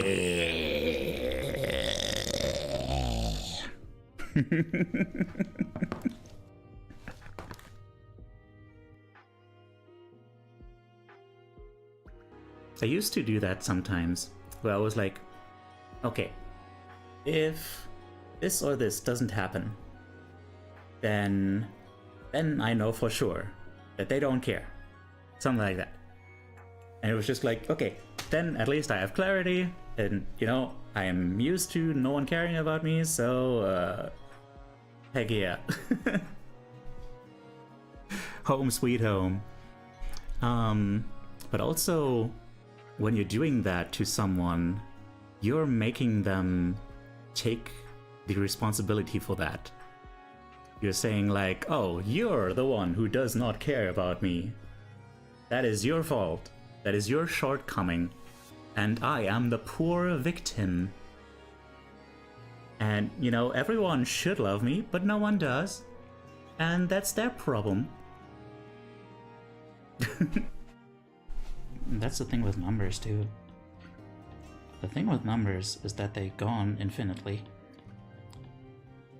So that's how you get someone like, you know, all those multi-billionaires and stuff who have more money than they could ever possibly reasonably spend on anything, and still feel like they need to reach for more because they, you know, I think they have that idea that, you know, they need to be successful to be happy. And what does being successful mean? It means having the big numbers, but the numbers just keep going. So there's no, this is well, my number is infinity plus 1, so beat that. Okay, my number is infinity plus 2. And so will... I am back. Hello. Alright, next submission. Oh yeah, I could totally have prepared that already. Hi, my name is Taeyu. I'm your emotional support animal and a huge cutie. I'm your emotional support animal and a huge cutie. Hello. Hi Zumba, thank you. I am back, I'm Dad. You are? I had no idea. Congratulations. Alright.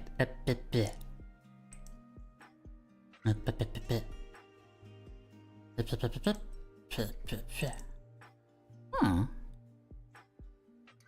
Oh. Oh. So this is very melancholic.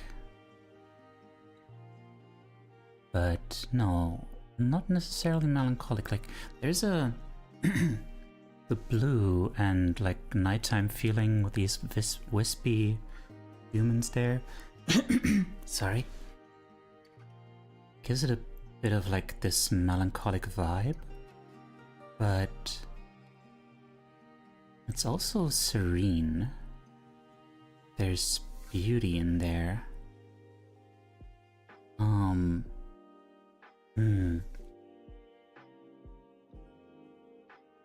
Oh, thank you for the hydrate. Hang on, let me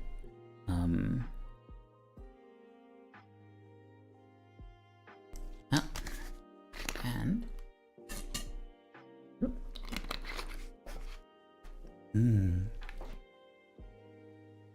so fascinating. Okay, one step at a time. So there's the feeling of like melancholy, and what is this? It seems like a river Is it a river? No, it's not a river. Or is it? Are those waves? All these wispy people walking in one direction. Is it like a boat? Is this like the river of life? Very serene, yeah.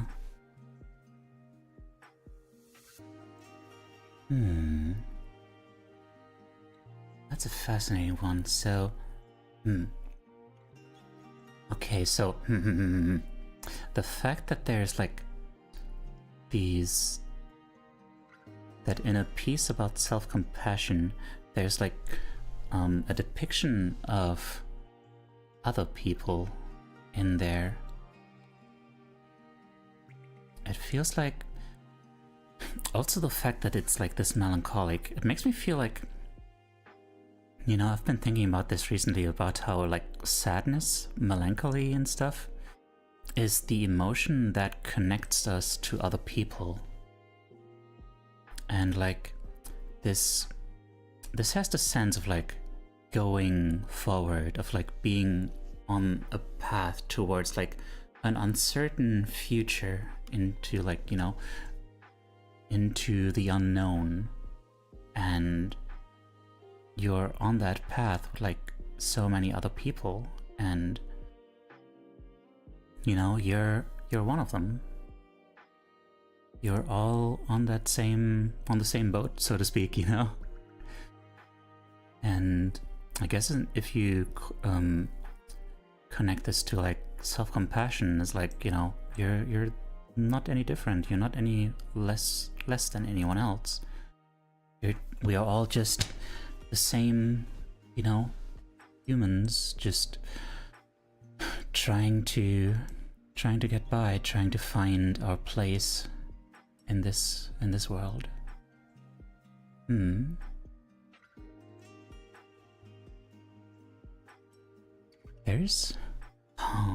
There's something, so it feels like very divine. Like maybe that's why I'm thinking like about these grand terms of like river of life or something. Like there's something like mythical about this. Like it's a, like, you know, I could see the afterlife looking like this. Like the river of life is right there, and you've got this like this narrow path next to it, and you know, I don't know, the mountains of something or other in the distance. And hang on, what is done here? It's like some kind of gemstones. I can't identify it.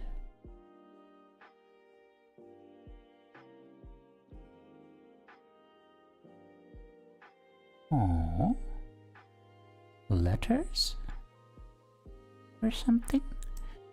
I'm not sure. Oh, I don't know. But yeah, man. Yeah, feels very serene. Nice perspective on feeling melancholy. Thank you.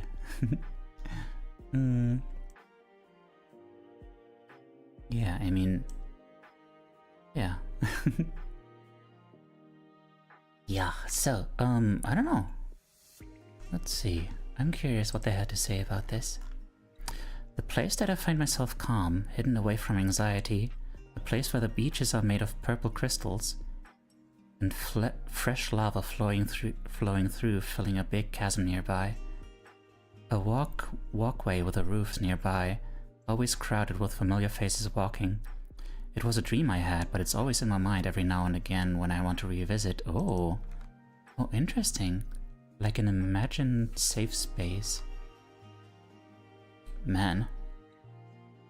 If the fact that I found this like so divine or something makes it really like, you know, someone more spiritual than me might think like, oh, maybe you visited this place in your dreams or something. But like, man, that is fascinating. Why was there lava there? That is so interesting. Like, you wouldn't think of a place of comfort including lava, but beaches made of purple crystals. Oh. Okay, so those are crystals, huh? And fresh lava flowing through, filling a big chasm nearby. Ah, and that's the chasm. I guess, I guess, you know, maybe the comfort is in knowing, like, you know, it's not... different people find comfort in different things, and like, for many people for whom, like, the feeling of danger is, like, just a fact of life, like, their safe space, their comfort zone would be somewhere where they know, like, where, you know, it's acknowledged that danger is still there, but, like, it can't reach them, it can't harm them. It's all flowing into that chasm, and it's keeping you safe while you're here in this place with, like, you know, these familiar people and everything, and like the beautiful crystal beaches and stuff. Oh. Also purple crystals? I wonder if there's like some personal significance to that. Like, a lot of people associate purple with, like, you know, certain, you know, societal subcultures, and, you know, societal subcultures, yes, those things.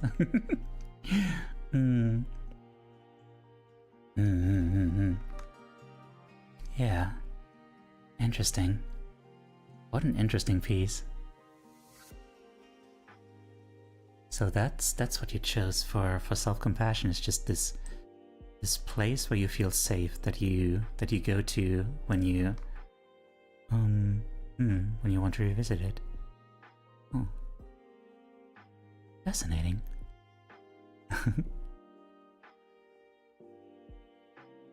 Well, thank you for sharing that. Wow. What an interesting piece, yeah. Alright. Next one then. Ba-da-da.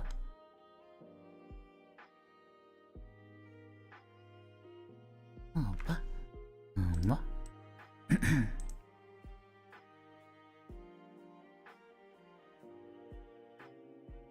Oh, speaking of which, yeah, I think this might be a good representation of what I was saying. That, like, yeah, the danger is there. The sea is filled with these monsters, with, like, these grimaces, full of pain and suffering. But you're on that boat. You've got that place keeping you safe above the you know, above the waves. The sun shining upon you. You're just taking it in. And also interesting, like, there's you know, when you draw a boat, you don't necessarily think to draw, like, the steering wheel, but it is there. I think the feeling of being in control is a big part of this here. It's like, you're not just floating around there, like, you know that, you know, you can choose where to go. You're not just helpless to the waves. And maybe that's part of what makes you feel so safe. Is that, you know, that whenever something unexpected maybe does happen, then you've got the wheel right there.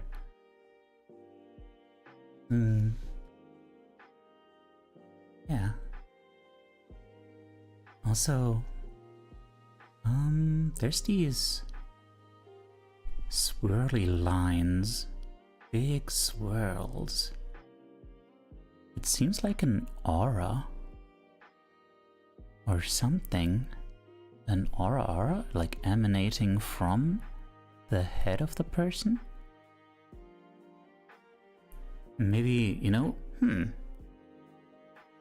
You know what? Maybe these dangerous ghostly entities in the sea, they actually look like they're, you know, not really like aggressive so much as they look like they're afraid of something. Like they're so intimidated by this aura of like this radiance of like serenity and stuff that an ara I heard something that sounded like ara and I came running. Take care, Rev. Take care.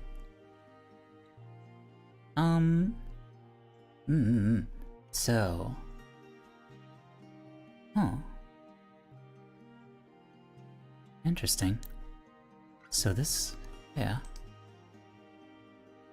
Very interesting, very different, like, takes on self-compassion so far. Like, there've been...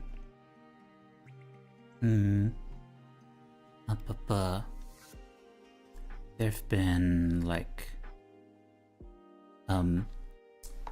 There's been a piece about, like, you know, being aware of, like, the damage you're doing to yourself. And, you know, having to practice more self-compassion. And then there's another that's, like, a place I go to take care of myself.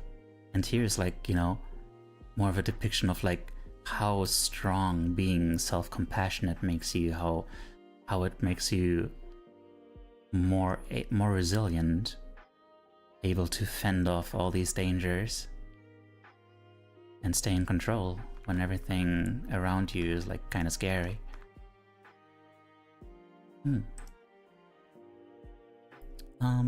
Yeah. Yeah, like you can go back and control the boat, or you can sit there and relax and let the wind take you forward. Like it's the mental state keeping them away. That is very true. Alright, let's see the commentary. For whatever reason, I wanted to draw a sailboat. I love that. I love that it came so naturally. Like you don't even know why. It's just like, yeah, that seems right. Because, like, I don't know. Apparently there's like this association within you that just made it feel right. You know, that's how you do it. Initially I had the idea of either being rescued or trying to sail through fog. For this prompt I decided to draw myself just relaxing on the boat, letting the wind carry me, and not worrying about taking control. All the while, the usual dark thoughts are driven away from me. I'm giving myself space to rest. Nice. I wanted to draw a sailboat for some reason, yeah. Yeah. It just came to me. It is so good. Alright. Ooh. Ah.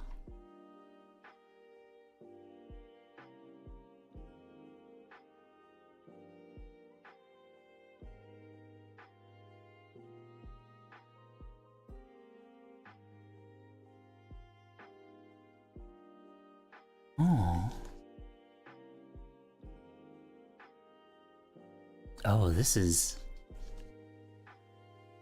lovely. Oh man, I really vibe with this. So, so you've got this person like building a house, building a foundation for a house, building the first walls of a house. Behind them, ruins, gray ruins. And, you know, it's all gray and, well, ruined, yeah. But it's in the past. They're turned away from it and just like noticing, oh hey, there's a beautiful sunrise there. And, you know, they look look upon that and smile, just like, yeah, that's in the past now. That is not right now. And right now I'm building something new. And I'm in the green. Everything's beautiful around me. It's full of color. And in fact, like when they look back, put down that brick, it's even more colorful than it was before. Like in the middle, it's still pretty a grayish red. But yeah, no, with this new look upon, like, you know, where they came from, the ruins they left behind. Oh, there's still like a new sunrise in spite of all that. It gives new color, gives more meaning, more value to their present situation. I feel like, yeah, oh man.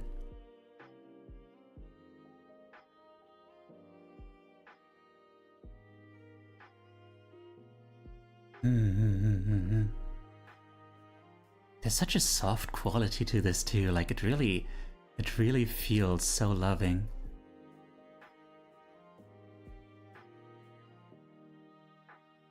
So full of self-love. Oh wait, there's a little tent back there. Oh. Wait, is there like a progression here?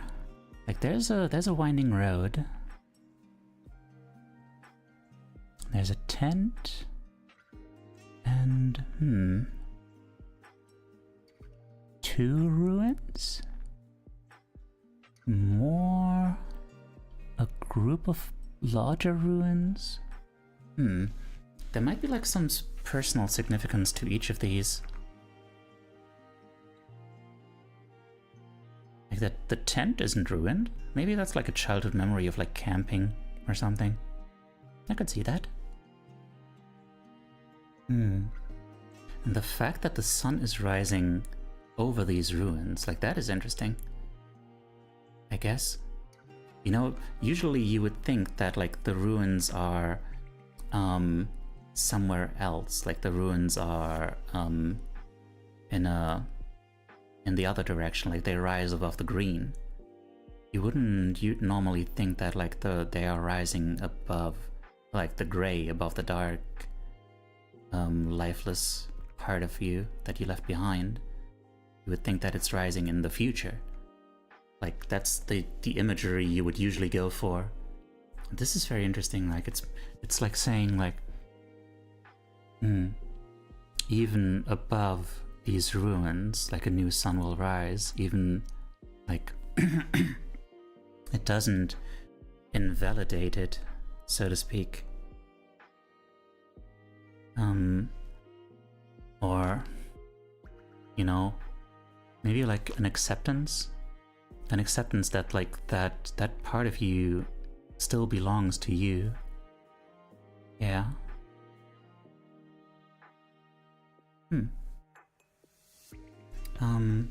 It feels like many attempts to build a house and not giving up. Huh. Also maybe that, yeah. Maybe these are all new attempts. And, true, yeah. Like, maybe all of these have been houses they've built, and they all, like, crumbled, and, like, maybe that's why, like, they seem so gray. The bricks seem so gray in the middle, and then they see, like, look how far I've come. It's like, yeah. You know, it's not like I failed so many times, but rather, yeah, I've come such a long way since then. Like, in the beginning it was just a tent. And look how much I've tried. And like, you know, it's not like they started out that way. Like, I don't know what happened there. Maybe there was a big fire, maybe some force of nature that no one can like defy, you know. We're helpless against like the forces of nature. But, you know, you get up and you do it again, and you build on those earlier experiences and build something even better. Man. Okay, let's see what that. Wait. First, I like this rebuilding. Like they have decided that all is not lost, and so they start rebuilding what has been damaged. Huh? Rebuilding. Oh. Yeah, maybe that too. Like, maybe it's not all about like leaving behind what is back there. Like maybe they are in like that restoration process. Who knows? Maybe. Okay. Let's see what they had to say about this. I've reached an age where I never thought I would, and have been feeling guilt over not making much of my life. Lots of half-hearted projects and dreams. Oh man, I feel that.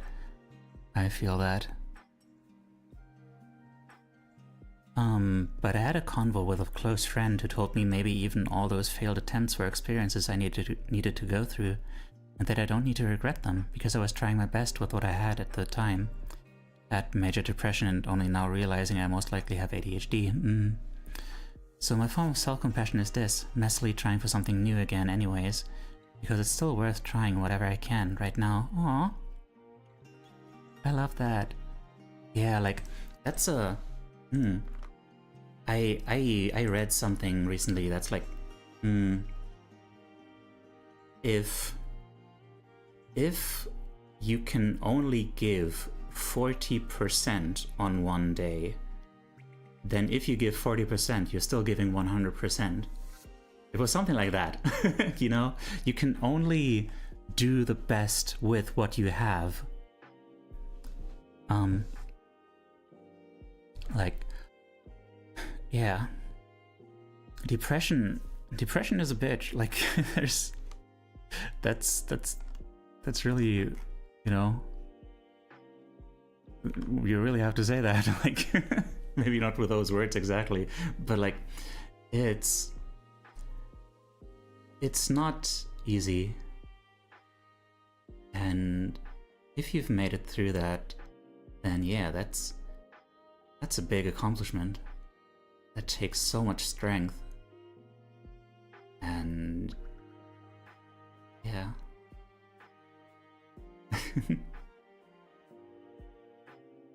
And like, you know, the ADHD certainly doesn't help.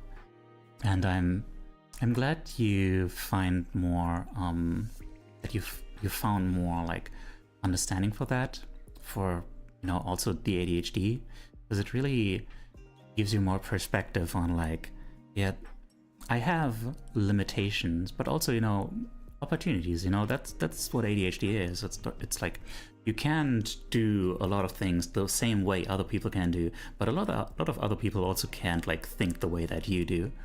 And in like, there's a lot of opportunity in ADHD, a lot of like possibility for like creativity and, you know, that kind of thing.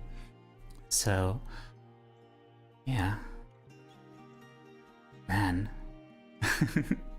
Like my therapist told me, if it feels like I've done nothing, just remember I've been fighting my brain the whole time, and that's not easy. Hi there, Commodore. And yeah, like, though speaking of like fighting your brain, I have to say, like, there's I have to say on the subject of like fighting your brain when you have depression and stuff like that, that like, that is probably a good like representation of what you have been doing, like fighting yourself, fighting that dark side of yourself. But ideally where you would end up is like, you know, with that self-compassion, with like realizing that that part of you, that dark part of you, also served a purpose, also was just trying to keep you safe, trying to say like, oh, there's danger out there. There's danger in trying to do these things. There's danger in letting people come close and all those things. Like, it was, it was just, you know, trying to say like, stay away from everything because like, you know, you don't want to get hurt. Like, there's nothing you can even do about this, and if you try, then you're only gonna get like, it's only gonna hurt all the more. Like, don't put too much hope into this stuff.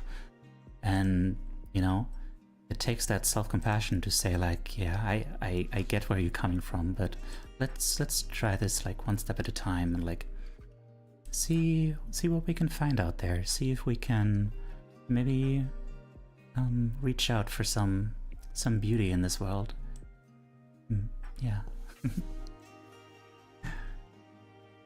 Ah. All right. Thank you so much for sharing that. And here's our last submission. Hang on. Let me.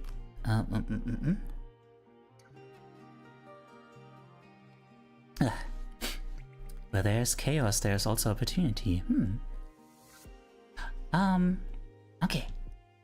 Last submission.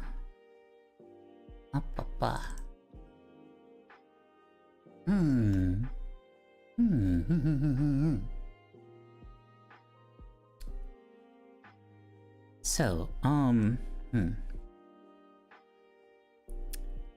yeah, this is a maybe the most like explicitly self-compassionate,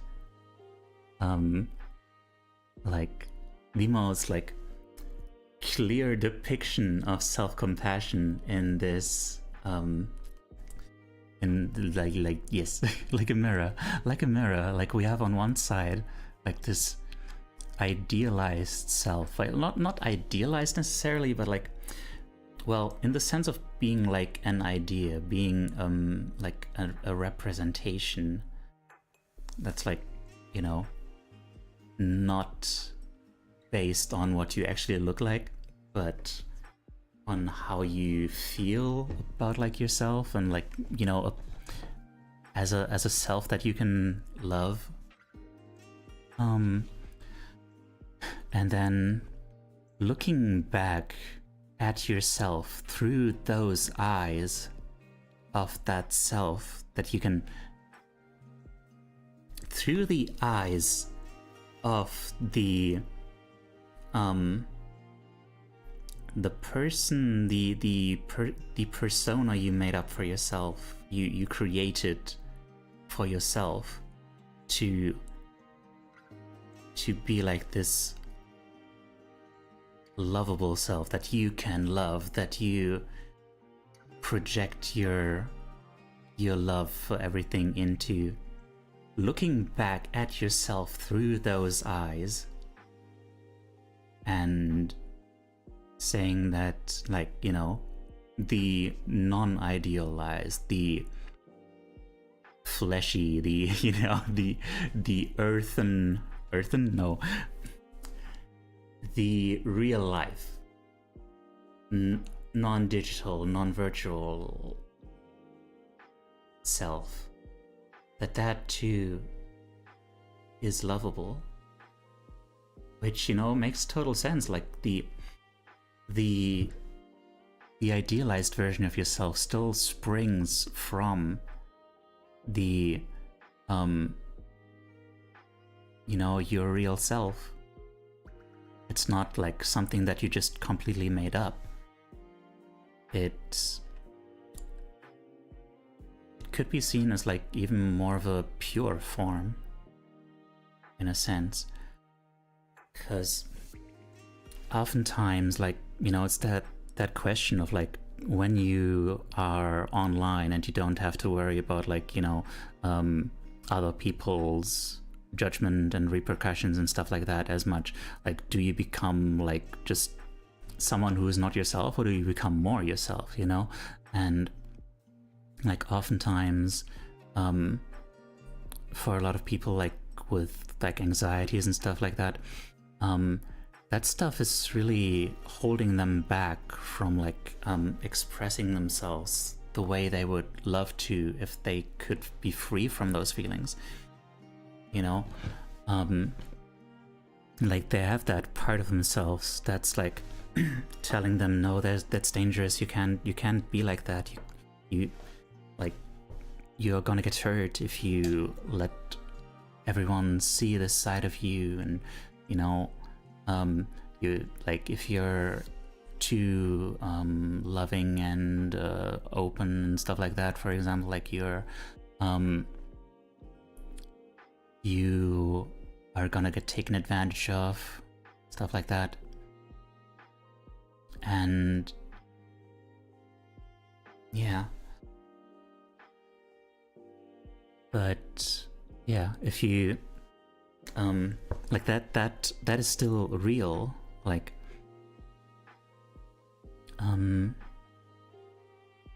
it reminds me of something that came up in the course of playing Chicory, where there was this this part of one character that said something pretty mean, pretty judgmental about another character, trying to not spoil anything.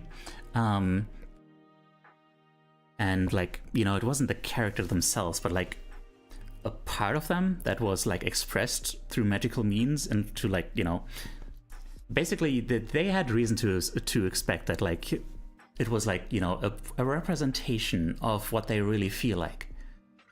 And like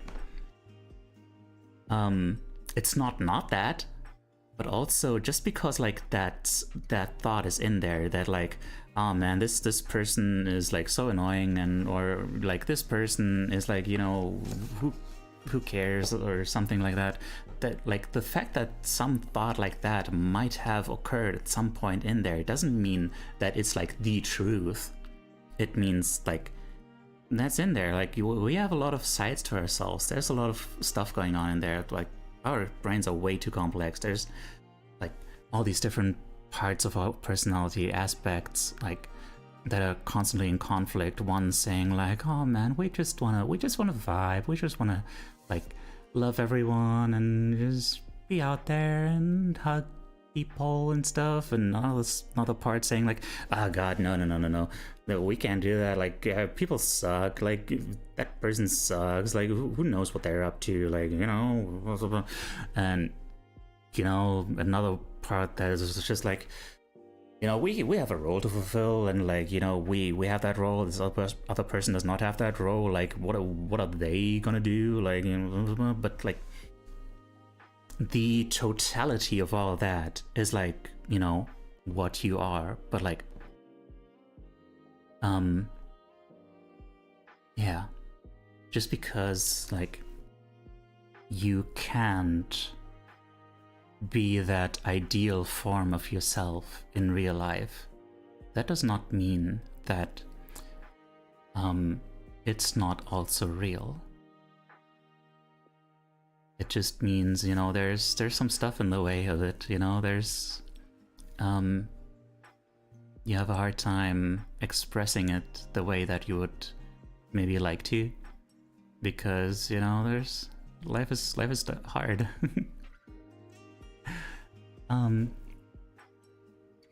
But yeah, you are lovable. There is all this about you, all these traits about you that are lovable. Just like this more purified form, this more simplified form, that's only like part of you. But all that is in there. There.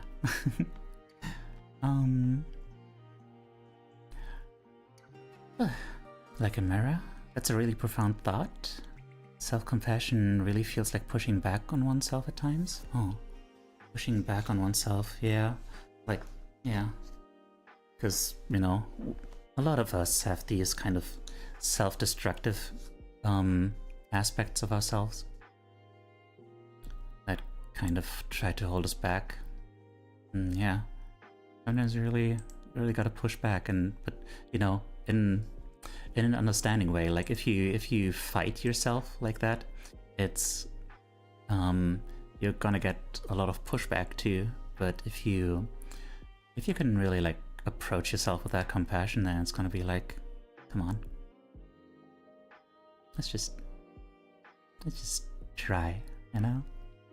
There's no ideal, but we can always improve ourselves. Because like, you know, the potential is there. Or rather, it is already there. Like, when it comes to, like, just being a certain way, it's already in there.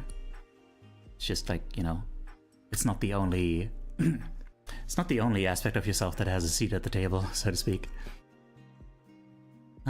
Okay, let's see what they had to say. Blah, blah, blah. Okay, the duality of my whole self, the suffering and the satisfied, the pessimism and the idealism, the mother and the daughter, the past and the future, the cause and the effect, mirror images of each other, at opposition, but working together and coming to an understanding to stay upright despite everything.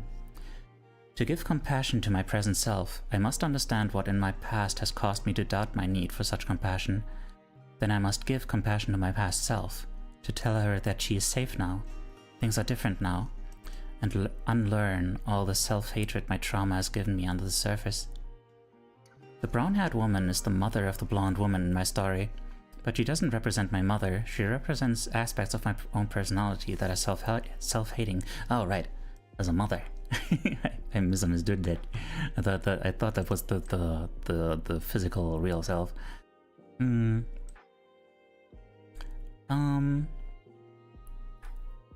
Right. Keep getting mixed up.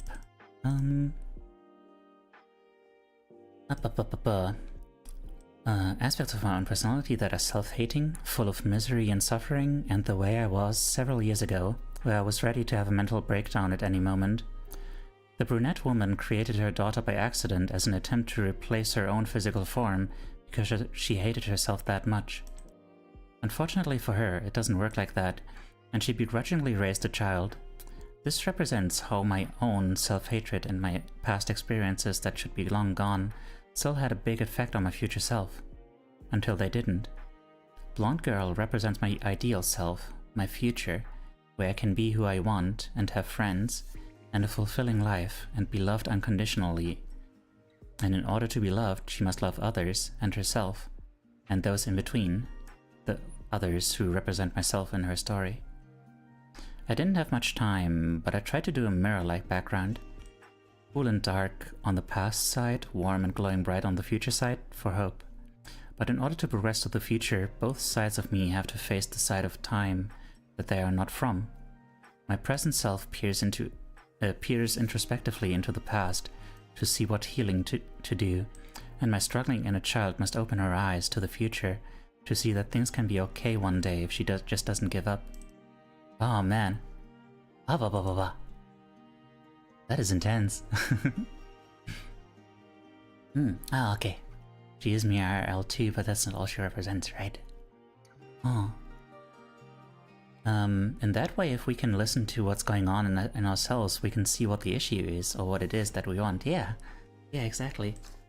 That's like that thing that happened, you know, like the other night, where I woke up early and I was feeling like shit, and I had to be like, okay, what can I do about this, you know?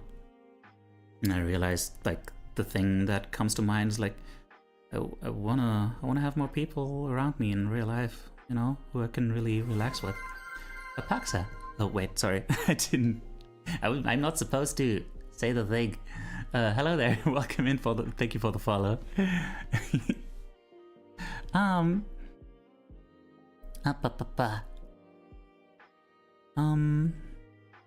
Deep breath, yes. Hi there, Ezra.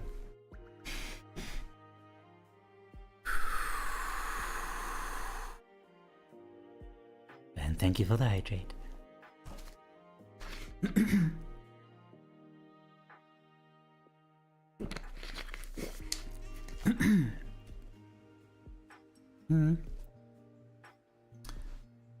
Her appearance is based on myself IRL, but her personality is based on a lot of my negative feelings about myself, huh?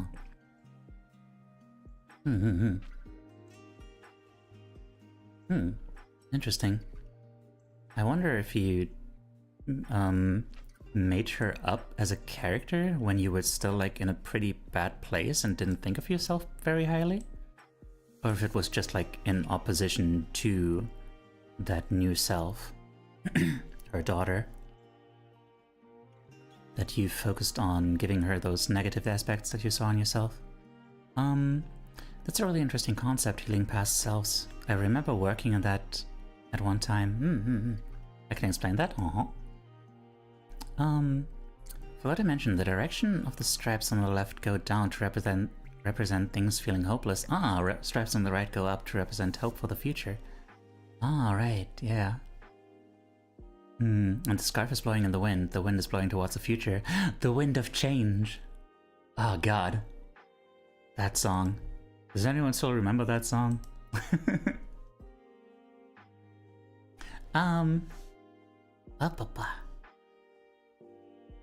Yeah. Okay, man. Wow, that is... that is stuff that you could write, like, theses about. Like... Damn. So, inner child healing thing and whatnot. That is intense. Old school song, yeah.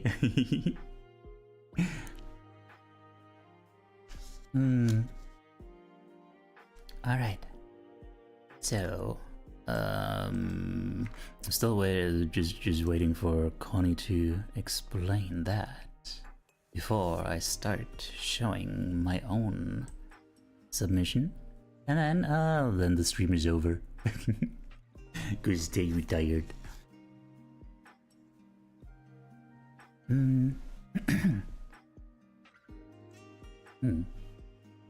there's a lot of questions I could ask right now about, like, the differences in their appearances.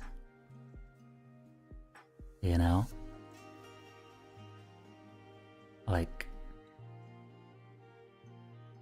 how the idealized self on the right has, like, a more vibrant color scheme. Got the oopsie daisy.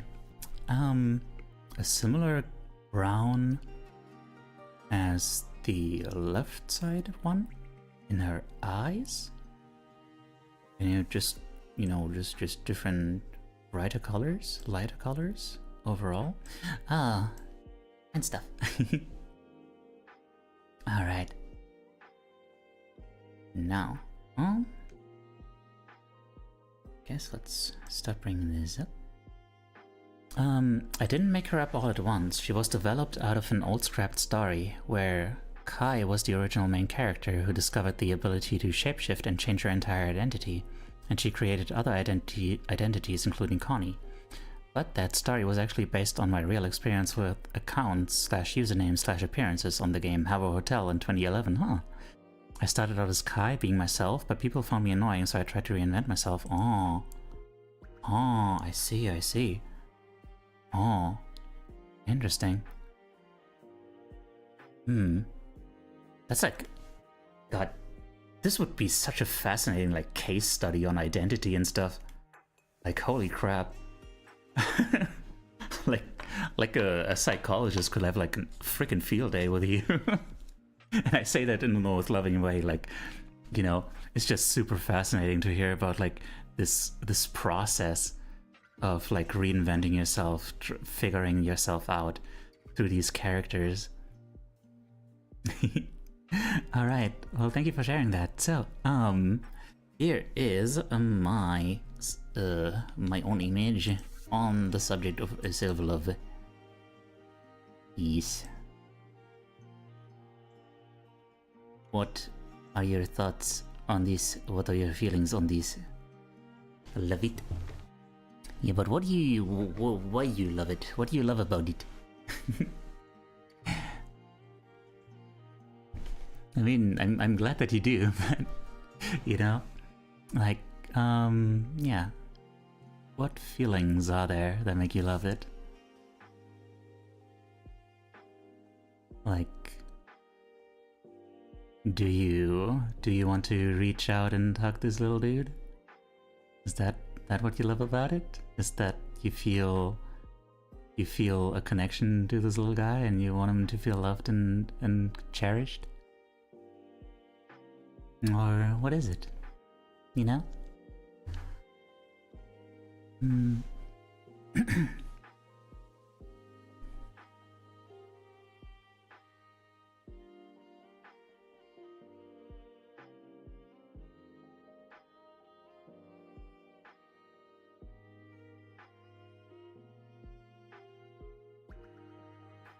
And just just looking at it right now.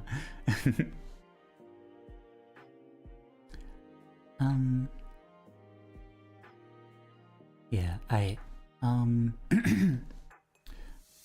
there's a bit of a callback here.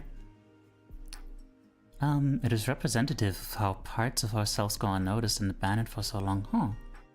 Interesting. Parts of ourselves go unnoticed and abandoned. Huh. That's a good take.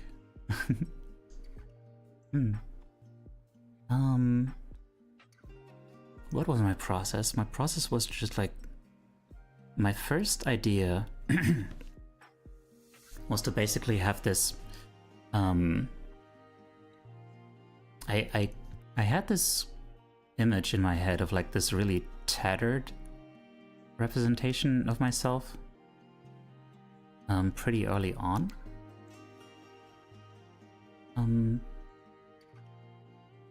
But at first it was like, I had more of this image of like,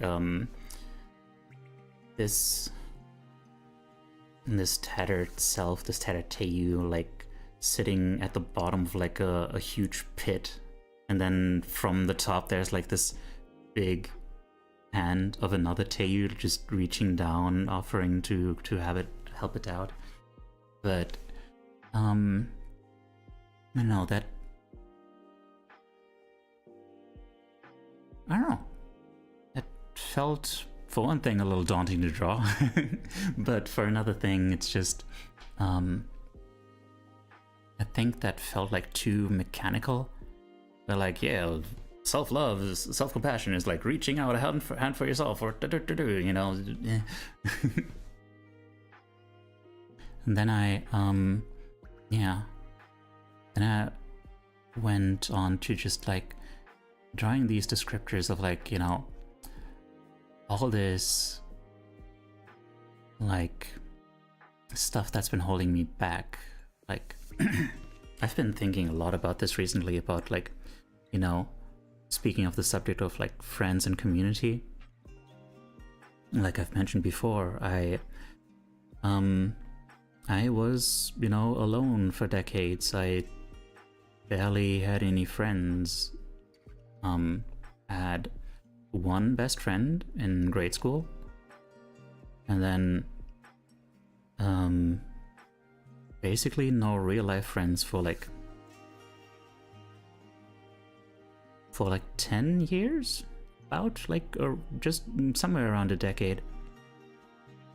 And you know, mixed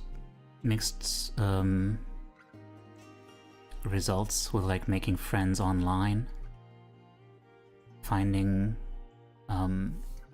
communities online, finding a place for myself in them, and you know, all this stuff, like, you know. And I didn't really feel at home in my family as such. So it really, yeah, it's really important to like, you know, take your struggles seriously and be like, man, that really sucks. Like I was talking to a therapist like years ago and told her like my life story, and she was like, you know, on the verge of tears, saying like, that is, do you realize how sad that is? You know, and I was like, you know, I was just saying like, yeah, it was pretty sad, right? Yeah. You know, not really taking it seriously, because you know, I was still in that phase where I was like, you know, really intellectualizing everything and like staying, you know, at a certain safe distance from all these feelings. So yeah, that's not how you make progress with that stuff. Because like, you know, just because you feel like you're above feeling that way now, it's still in there, you know, it's still back there driving your decisions. There's still that part of me there that feels like it's been abandoned for so long, that feels like, you know, there's no point in reaching out for friendship because it's just not gonna work out. Yeah. There's still that part of me in there somewhere that says, like, of course no one could possibly love me. And, you know, it's important to acknowledge that, to say that, hey, yeah, I get that, you know, it's you've been alone for a long time, but you don't have to be. Come here. Let me give you a little kiss on the head. Little guy. It's gonna be okay.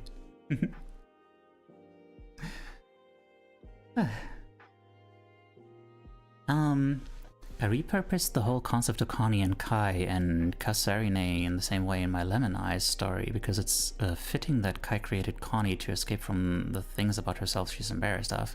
But then it didn't work, and Connie became her own being, representing how I started to be myself as Connie, and that account became a main, who I want to be, as opposed to an all to escape to. Oh, right, so that's how it was. Oh, interesting.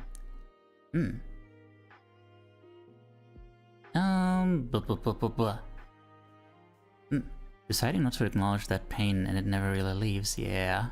Yeah.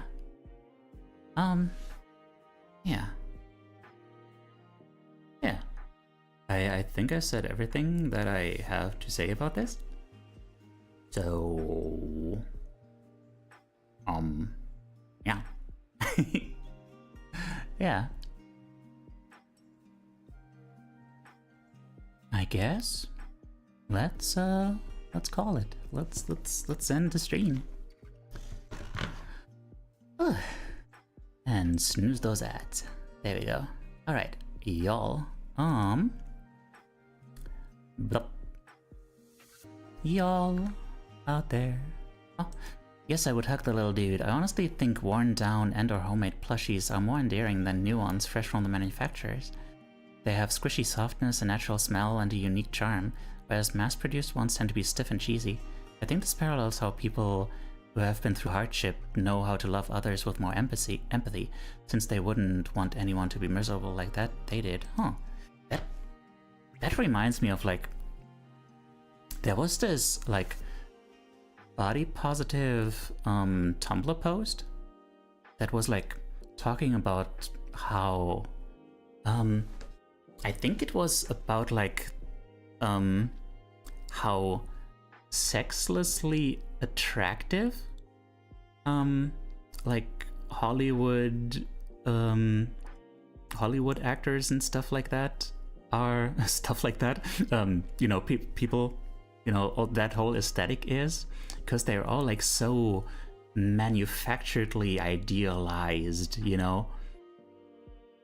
And yeah, right, it was a post, I think it might have been a post about, like, you know, how people had the hots for frickin' that Spider-Man dude, not the Spider-Man dude, the guy from the Spider-Man movie, Doc Ock, who was, like, you know, a little bit chubby, a little, you know, pretty portly dude, but, you know, got that shirtless scene in there, and, like, a lot of women and others, you know, were, like, really going wild for him.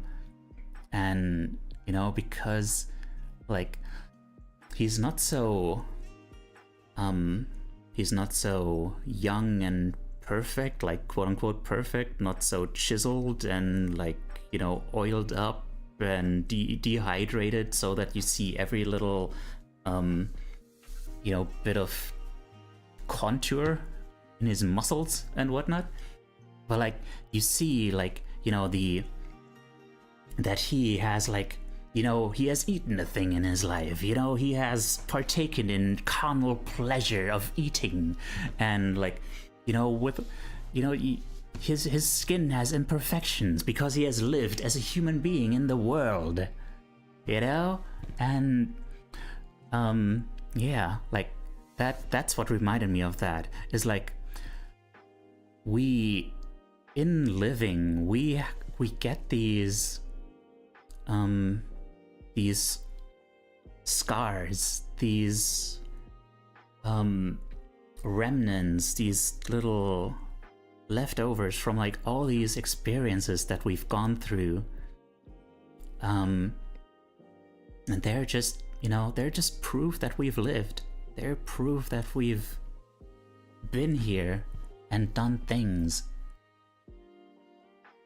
And yeah, there's something beautiful about that, isn't there? Yeah.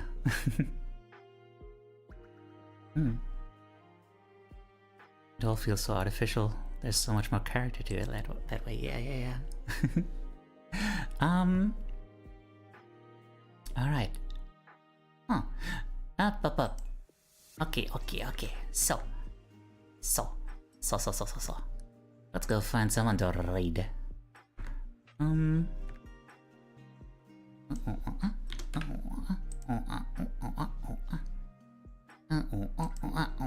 Like hit different boroughs so far. Shut up.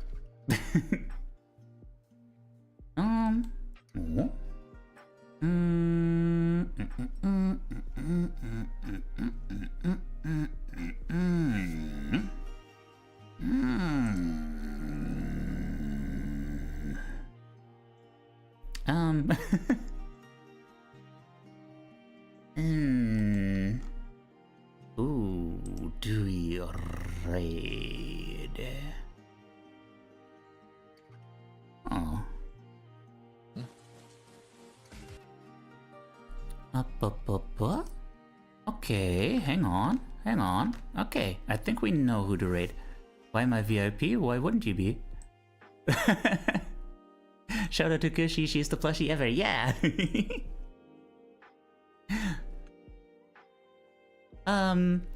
Okay. I know who to raid. We're gonna raid Kin the Nodoregan, who has raided us a billion times, so, I never get the chance to repay the favor. So let's do that right now.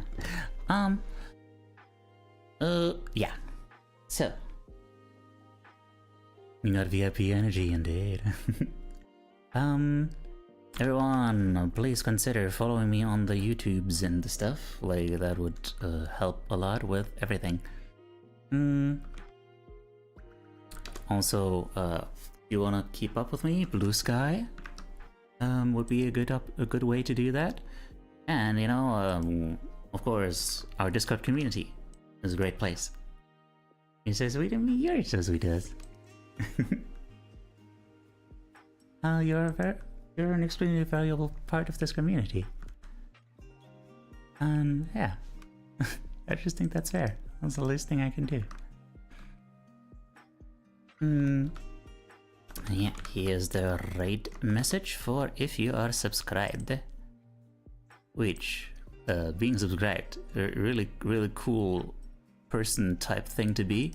Just saying. If you aren't subscribed, there's alternatives with like little dinosaurs and stuff, or you can just, you know, replace them with whatever you want. And yeah, we're gonna raid. Gonna raid a Kin the Nodoregan. Yes. A very comfy, even-tempered dude. And yeah. So, yep, that's pretty much it. Yeah. All right. I guess let's raid. Kin the Nodoregan. So y'all, yeah. Thank you all so much for being here. Thank you so much to everyone who came in and took part and, you know, shared their thoughts or just, you know, vibed. Shout out to all my, what's it called? Lurkers. That's the word. Shout out to all the lurkers. You're the backbone of Twitch. And, yeah. Next stream, next week is going to be interesting. Next stream is going to be on Wednesday. And I think we're going to have 2 streams on Wednesday. One is going to be, basically like, yeah, one is going to be a freaking sponsored stream for, Honkai Star Rail. Cause yeah, I got a sponsorship. And then, I think after that, we're gonna have just a little tiny art stream where we design a shirt for me. I think, maybe. And then, yo, also come back next week, in 1 week, for this again. Yeah, bye!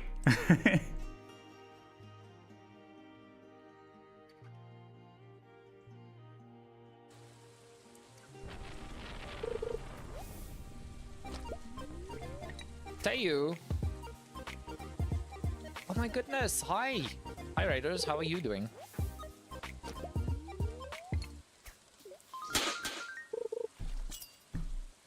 Thank you for the follow, Rex. I appreciate it. How's everybody doing? How's your stream? Currently praying for a shad.